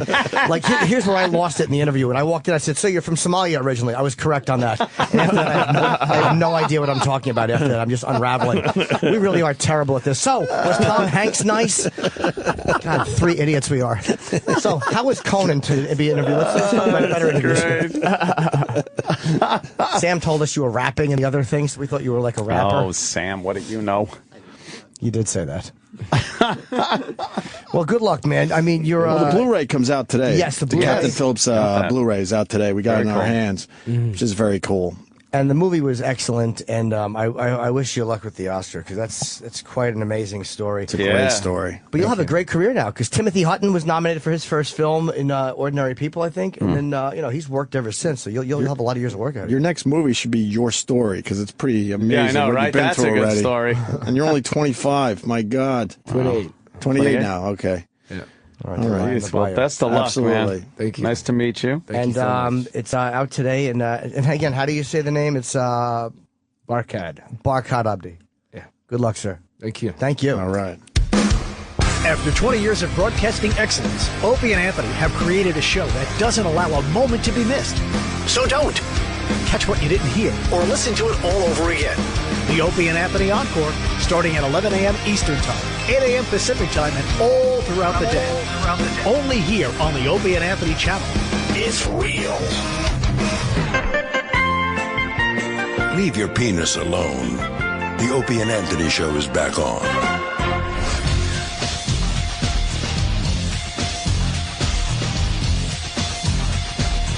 All right. Where's E-Rock? E-Rock had a tough time taking pictures with Barkhad from the boat movie. The boat movie.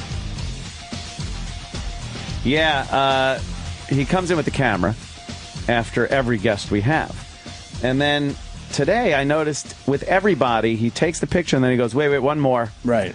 And I'm thinking to myself, why is he taking two pictures of everybody? And then he explained it. You got to explain it to the audience. What's going on? E-Rock, what was going on with the two pictures? Well, with this studio... Yeah, pecker face. Holy shit, Chippa.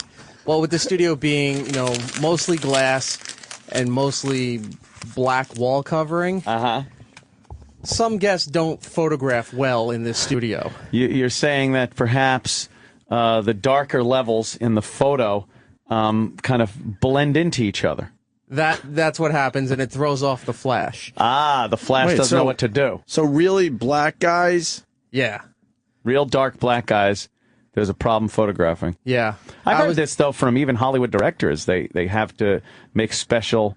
filters? Yeah, lighting and filters and whatnot when they film black people, really dark black people. It's just, it's basic science, Science! It's photographing something darker or lighter, you're going to have to adjust accordingly. And in contrast to us, who are the complete opposite. Right.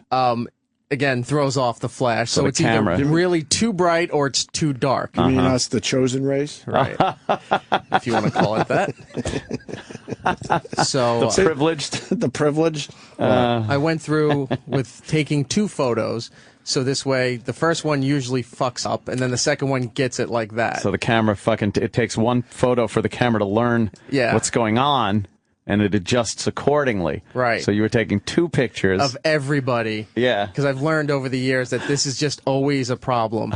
So... how did you find out? Who was the first person you found this out with? The first person was back at the old XM studio with Michael K. Williams. Michael K. Williams, okay. All right. His first appearance. He's very dark-skinned. Good point, E-Rock. Yes, yes. I've just learned over the years that... Who else would have been an issue? I guess. I was thinking of putting together a collage. A collage? Of photos that had to, before they were fixed. Wait, there was one where you did the color adjustment and then it made us look shitty. Who was that again? You had to lighten everything. Oh, who the fuck was that? Yeah, he lightened everything up and we were Do you remember? There's been a few. I don't remember off There the was top of my somebody, head. though, that you couldn't even see. Who's the guy from Boogie Nights?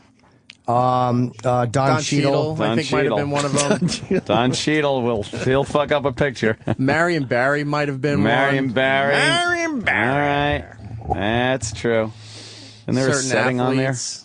So I'm going to go through and see if I sent you all the good photos. So you should all have them Thank now. you. I want the bad one, too. You want the bad one? I want both because I want to be able to compare. I want the bad photo. I want the bad photos. Okay. Yeah, let me see that. Oh, there's Sam Roberts. Let's see. All right, Sam looking a little light. I can't see, Sam. Turn that to the left.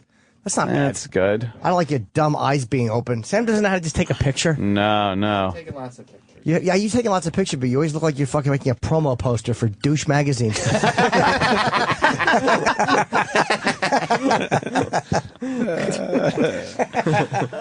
Shit. Oh, he does have some hamster teeth on him, doesn't he? Oh, my God. And then someone has to talk about gums. I know, Jimmy was talking about how that stuff fucks up, it makes the gums, and he's all gums. It's like that scene in Austin Powers where he's going, moly, moly, moly. You're talking about about people's gums over there, and it's like, oh my God. But his gums weren't messed up from it. He had big gums, but that had nothing to do with the drug. The drug makes your gums red. Yeah. That wasn't him. I just would not want anyone to bring up Don't gums. even bring up gums. Well, I didn't know what to do after, he was... Hey, it was a tough interview. What are you Lots of gonna do? colors going on those gums. Yeah. Look like a fucking... like a Doberman Pinscher's gums. He was nice. He has an amazing story, but really doesn't know how to tell it yet. Well, he's, English is his second language. I mean, Somalia, when the war breaks out, I mean, he walked out of his house and just saw dead bodies with his brother. Then he gets to go to Yemen, where his father's teaching. Then he lives there for 7 years. He's got a strict father. And then he wins the lottery. A lottery to come to America. So then he's driving a cab, and then he gets the the movie. But He's looking for a Somali. But he doesn't. That's pretty much it. He doesn't really know how to tell that story. No, yet. it's hard to. It was a tough add interview. in the details and. Yeah, that was a tough one. Yeah, he's a nice guy though. I've seen him on shows. It's the same, interview. Yeah, people ask him the same things. He says the same things. Hi, who's this? Hello. It's Lady Di again. Oh my God, with this lady. Oh my God! Is this the 1100th time you've called this morning? No, actually, it's the first time. Actually, it's the second time. Actually, it's the third or fourth time. Bill wants to talk to you for a minute. Okay? Yeah, I know. No, we got a radio show to do. Yeah, What I do you know. think? What do you think this is? What are you calling from the roof? Yeah, you calling from the roof? No, he's not calling from the roof. He's calling from the kitchen. Oh. Right. Hold on a second. No, hold on. Why did she? No. Talk to you for a minute. Lady Di, hold on. Before we do that, we're trying to ask you a couple of questions. Okay, go ahead. Because apparently now you're a professional tap dancer. I'm not a tap dancer. Oh, what happened? Yeah, but I just ordered some turkey. Some turkey. So, that's good. I love turkey. Which one was Shaped like one. Why? Nothing. I love turkey. So why are you holding your lung in your hand? Why am I holding my what? I'm not holding no lug in my hand. Oh. Yeah, but you're best friends with a bunny rabbit. My best friend is a bunny rabbit. Marion? No, she's not a bunny rabbit. No, she's not. I thought she. No, she's a hippo. What the hell? What else do you want to know? Huh?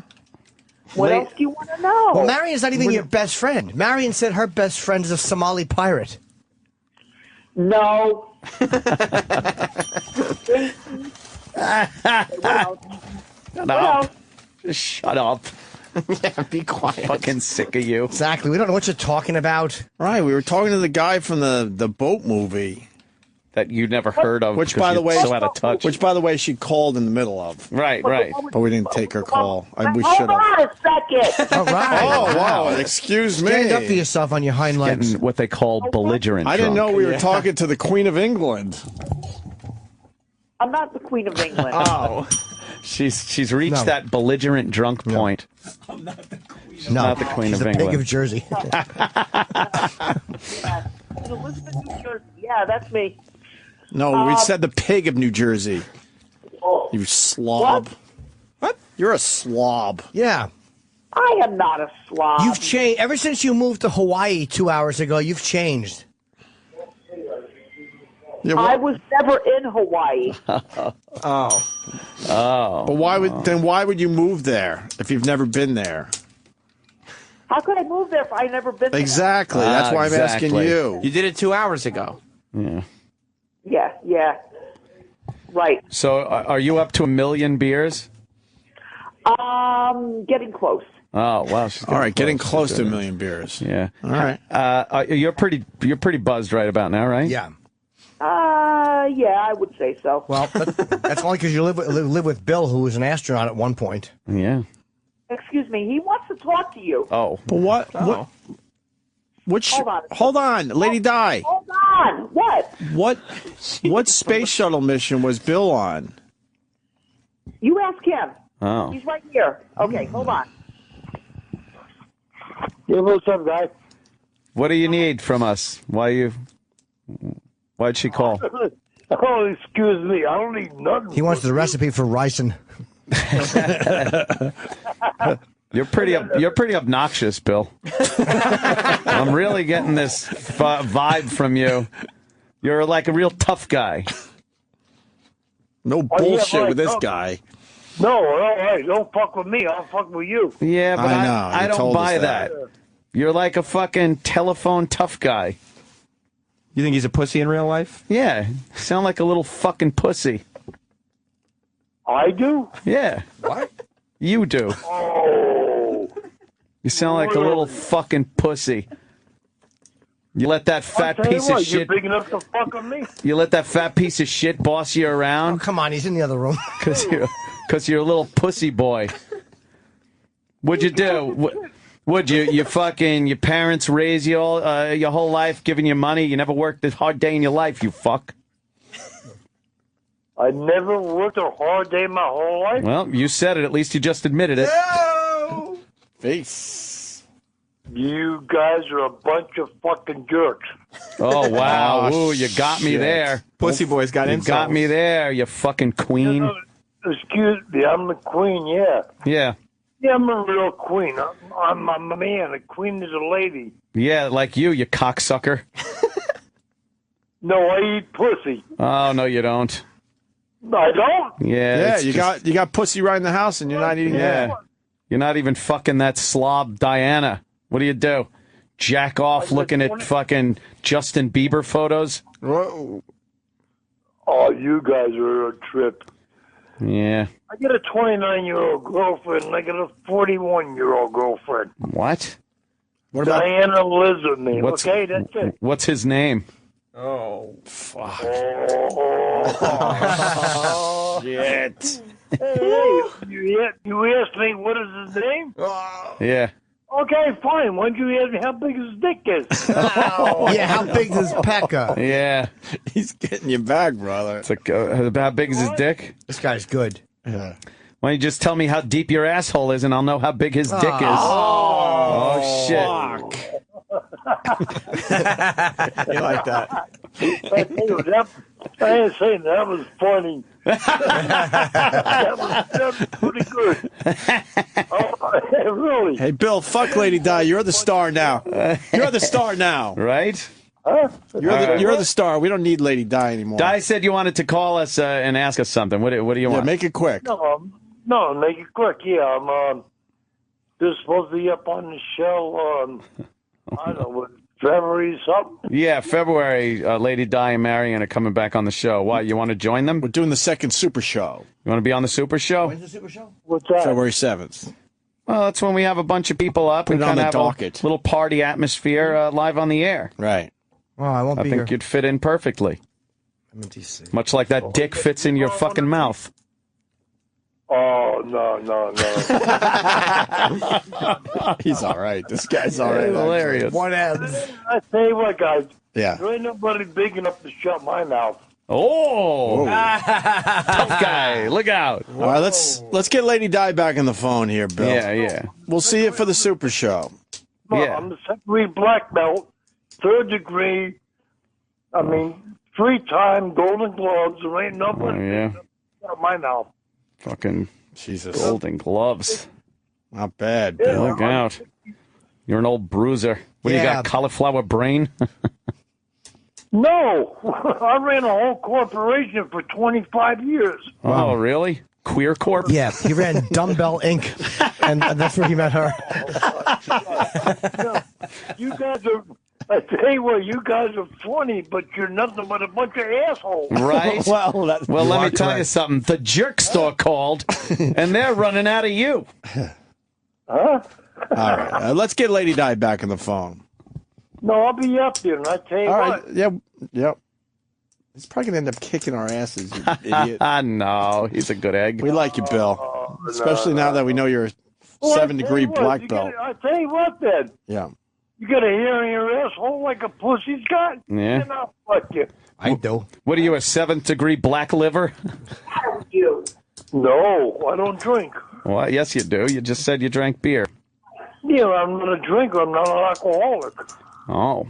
Alcoholics go to meetings. I don't have time for that. There's too many happy hours around town. It's an old Jim Florentine joke. I don't even go out. You don't go out? No. What are you, a shut-in? What are you, a hoarder? A hoarder of fat, stupid people? he's hoarding monsters. Monster. You guys try to be funny, but that was funny. Yeah. That was fucking. All right, we got to go, Bill. We got to go. Bill, we got to go. Put Lady Di back on the phone. Please. Yeah. Yeah, it's me again. All right. Lady Di, can you? Oh, boy. Can you? Lady Di! What? Could you tell us about the time you wrestled Bruno Sammartino again? Excuse me? Tell us about the time you wrestled Bruno Sammartino. I never wrestled Bruno Sammartino. Oh. Who's that? Didn't know that. You sound really buzzed, Di. Yeah, well, Yeah, well, it's snowing out and everything like that, so I figured. That's cool. What the heck? Yeah, why not? What the heck? It's snowing. Then again, if it wasn't, you'd celebrate the good weather. So how are you supposed to drive a bus to Florida today? I'm not going to drive a bus. Oh, okay. All right. There's nothing for me to drive today. I have my truck out there.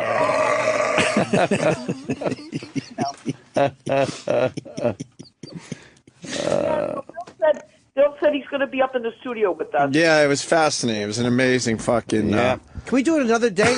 Any other day in February I can do. It's just the only weekend I'm gone. We should redo it so I Jimmy wanna can be here. here. Jimmy's got to be here. Deal. What? With who? Sponsored. With who? Excuse me. Oh, he won't give a And fuck. if he changed it around, he'll fucking show up for another one Yeah, we day. can try to, but that's Well, what it's. When did they pick the date? Last Friday. Yeah, so why can't we? She's just rambling on you're and on. rambling on, Anthony. Stop. Hey, you cunt. Don't fucking get snippy with me, you fat lump of shit. She's right, I'll Ann. fucking piss on you. I'll fucking piss on you. You I twat. didn't say anything about you, Jim. Don't get snippy with me. Marion's You birthday. belligerent drunk. No, she's right. Go ahead, Di. You tell him. That's Marion's birthday, almost. Who cares? That's why you got mad at Anthony? Who gives a fuck? Now tell us about Marion's birthday. Yeah, all about it. Marion's birthday is February 11th. She's going to be on a cruise. February 11th. Did you hear that slur? She's going to be on a cruise. Is she going to be on a cruise? That's it. Is she going die watching? What are you going to do? You have to ask her. Hope it's the Achille Laurel. They push her and her dumb fucking stupid awful yellow wig, her Simpsons wig head, off the boat. The wave pushes the boat back to shore because she's fat. February 7th is a few days before her birthday, so Right. Right. Listen to her slurring now. All You're in right, slur Shamu. mode. Yeah. February 7th. Yeah, Friday, February 7th. February 7th. Damn, Di, you are a fucking lightweight. How many beers deep are you? I don't How know many about beers? 5. 5 beers. It's 10:30 in the morning. 10:30 a.m. You're 5 beers deep. How many do you buy? How many beers do you go through in a week? Yeah, 2 billion? I don't even know. It's got to be I don't about. know. I lost count after a while. I don't know. But it's got to be close to 2 billion. I have no idea. Could be. Oh, you fucking drunk. I don't know. You I ever have just no go into a quiet room and listen to your brain cells pop like pop rocks? So pop twice. Damn. I hate that. Why doesn't that work in comedy, Jimmy? So weird. There's It something doesn't about work. giving away one of the words of the punchlines Yes. that I don't know why. It just I wrecks know. it. It does. And on Twitter, how many times do you struggle to Right, get that? to get another word. You gotta I can't use that. I use that Yeah. word. Oh, that's Yeah, fucking no, funny. no. I usually talk into the phone with the Twitter thing. I talk into the phone. She thinks we were talking. What are you to her. talking about? What do you mean? You should talk into the phone. Oh, so you use the voice activation thing and you talk and Yeah. So you don't even type out your own tweets? so you sit there and go like, "Hi, it's Diane." She's even lazy with Twitter. Yeah. No. Sometimes I type. No. Sometimes I tweet things out. Like what? This what? is, Like whatever. great, Whatever right? they ask me, I answer them and whatever it is. Sometimes I do, sometimes I don't. You know, if it's a stupid question, I'm not going to answer them. Like, what's a stupid question people have asked you? Good question. How many natty ices have I had today? That's not a stupid question. Oh, that's the stupid question? Yeah, so what, do you have trouble finding the comma button?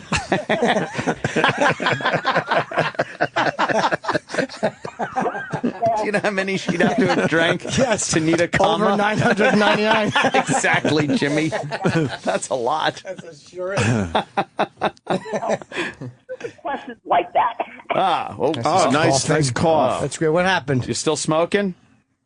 Yeah, unfortunately, yes. What are you smoking? God. Maverick menthol. Maverick menthol and natty ice. A natty ice and Maverick menthol. Holy shit. Jesus Christ. Keeping two shitty companies in business. Wow. What? Maverick Her menthols. breath smells like the fucking toilet and fucking Captain Phillips boat. Bunch of Somali dumps and urine and fucking bloody gum spit. Oh, stop it. Come on, Jimmy. Mavericks. Maverick menthols, yeah. How much do a pack of Mavericks go for? Right now, about $7. $7. And what's a box of Marlboro go for? Marlboro? We don't smoke Marlboro. I don't care, and I didn't ask you that. I'm just saying. You smoke Maverick menthol. It's like $7 a pack. She can afford cigarettes. How She much doesn't even work. is a box of Marlboro? Marlboro? I don't know. About what, Bill? $8? I'm here $10, $11. 10 or $11. And now we're talking New Jersey, not New York. Are we? Wow. These are friend prices. There's a big difference right there. Yes, exactly. One bridge. I heard you get your Mavericks on the moon. No. She doesn't get her Mavericks on the moon, apparently. No, I don't get my Mavericks on the moon. She almost got that one. Yeah. So let me ask you, why Mavericks? What kind of fucking white trash ciggy is that? They're cheap. They're cheap cigarettes. That's that's For why. a cheap person. Right. Yeah, well, I have no choice but to be cheap. A natty ice. Yeah, you could stop drinking so much. And you could get a job. How about that? Mary. Oh my God. Oh, God, is she drunk? Listen. It's Anthony, by the way. Yeah. Just keep reciting everyone you know until you hit it. Yeah. Anthony, Yeah. Opie, and Jim. What? Been trying to get a job. Trust me, there is no work around here. There's no work for fucking out of shape alcoholic slobs. Exactly. That's not even the point. I thought you were going to go, that's How not is that nice. not the point? People could smell you a mile away. They don't want to hire someone like you. Exactly. You get up Pull at yourself you together. get up at 7 a.m. and you crack yourself a natty ice. Boy, where do we hire you? Yeah. The inside of your underpants looks like a honey bun wrapper. Let's understand something. I don't go to these places. Pull yourself up by your hoof straps and get a job. Wait, you think you walk in these places and they can't tell you're an alcoholic? I don't know. With early stages of edema? Yeah, okay. That fucking, yeah, edema? the What's W.C. that? Fields knows. Right. Ah, yes.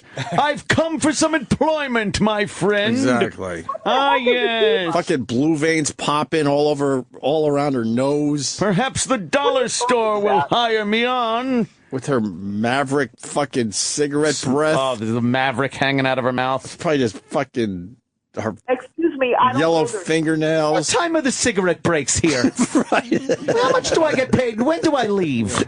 All the important questions that get you hired. Is there a natty ice in the vending machine? How long is the lunch break? Is it enough time to grab a natty ice or two? Yeah. How about if I want to take a nice nap on the forklift while it's running? Yeah, you're a real catch. Yeah. For a potential employer. Exactly. You have to explain why you killed that girl in SeaWorld? You know what? I What? will really surprise you guys one day. I will get a job. Yawn. Yeah, exactly. You're not going to get a job. No. Yeah, exactly. Lady Tillicum. You are just I will surprise you guys. no. I don't. All think right, so. we got to go, man, because we got real responsibilities. Bill's going to come home like about Schmidt one day. See her shoe askew. Except there won't be any vacuum because I don't apply housework. Yes. You know, there'll be a fucking taco next to her hand. Natty ice rolling on the floor. I will try to get Bill up there with us, okay? Oh, we look forward to it. Yeah. That'll just Over to you. I hope he busts her nose. All right. All right, Lady Di. right. Okay. Wait, hold on. He said he will be there because he wants to bust your fucking balls. All right. Great. After he sucks on him, that fucking. Oh, you wait and see. All right. All right, lady. I'll talk to you later, okay? Yeah, later. Yeah, why don't you do that? All right, let me say hi to Mohammed in Virginia. Mohammed. Allahu Akbar. Allahu Akbar. Mohammed. Allah. Hi, Hi, guys. I wanted to know, where the hell did you meet this Diana broad? Yeah, how did we? This one I don't remember how we met her. Yeah. And just another couple of fans of the show that might have called up one day. I don't know how we met her. Yeah. Jeez. Don't we have the first ever show that they The were scary on? part is a listener will know. Oh, yeah, they'll know. They'll know, but I swear to you, I don't remember how we met Yeah, I this, don't either. this slob. I think it was a master. screening of Battle of the Gargantuans, and people were swarming them for autographs outside. I love when you reference her as a monster. Do you know how bad a monster is? Oh, let's see. Yellow? Oh. Hi. How are you? Somethingmania.com congratulating him on his 10,000th post. Hey, bitch, he's busy. Stop fucking bothering him. Don't mind the background noise. Yeah, don't mind it. Yelling. We're fucking busy There's a working. scene- There's a scene going on here. This cocksucker's working. Get off the phone. Yeah, no big. Oh, but Yeah, he's busy. He can't make it. what time? Mind none of your business. What time? What time do you need a load in your ear? How's 1? Not good, cocksucker. Fuck your teeth. Close the office, you heartless bitch. 1 o'clock. Okay. Yeah, what are you gonna put your tits on his teeth? 1 o'clock. Will be good. Yeah, he's fucking busy, lady. Fuck that shit. Jimmy, You're overcharging being a him. real tool. Your shitty tooth work. File his teeth down with your vagina. Okay. I'll Yeah, see you at sure 1. you will. Fuck off. Thanks. Could you hear that? Of course. Loud and clear. Was that for you? Yeah, that was the dental office. They want to get you in early. They want to get me a little snowstorm? earlier because of the snow. But the funny thing is, she knows all about the show Oh, and really? what it is and everything. So it was no shock good. or surprise. She's like, "Oh boy, is that Jimmy?" I said, "Yes, it's Jim Norton." They know the show. That's why I didn't run out. There have been times where you guys have started that shit, and I've had to run out of the studio. What was she supposed to do with her vagina? I missed file that down part. your teeth. File down your teeth with it. Just grind on your face with a vag. Okay. That sounds Hey, good. can we do the questions Lady Di answered, Sam, before we wrap up for today? What is the stuff that we've learned since the last time, or the whole? Yeah, no, just the second The list. new ones, yeah. And to keep it fair, she was on to the moon question. But besides was. that one, I don't think she was on to any of the rest of them. No. So what did she answer as legit questions? Well, we learned a lot. She doesn't live with Tom Hanks. Oh, okay. She's called the show today fewer than 11 times. She is calling from the kitchen, not the roof. So she's not on the roof. Okay. She's not. She is not a professional tap dancer. If she was on the roof, this place would look like the Federal Murrah building in Oklahoma. She's fat and would cave in. Yes, it would. She wasn't holding her lung in her hand. No. Oh, okay. No. Her best friend is not a bunny rabbit. It's Marion. Marion is not a Somali pirate. Although she should be tending the rabbits, that fucking fat Lenny idiot. Lady Di is not the Queen of England. No. She never wrestled Bruno Sammartino. She did make a point of letting us know that. She's not driving a bus to Florida today. Okay. Well, I wish she was on the back of one with John Voight. Get it? She's dead. Yes. Get it? Yes, we get it. And she doesn't buy Mavericks on the moon. Oh, but she was sort of wants Ratso Fatso. Or Yeah. Fatso Rizzo. Fatso Rizzo. Fatso Rizzo. Don't call me Fatso in your apartment. In here, I'm Rico. All right, well, we'll see you guys tomorrow then, I guess. Indeedy do. Wait,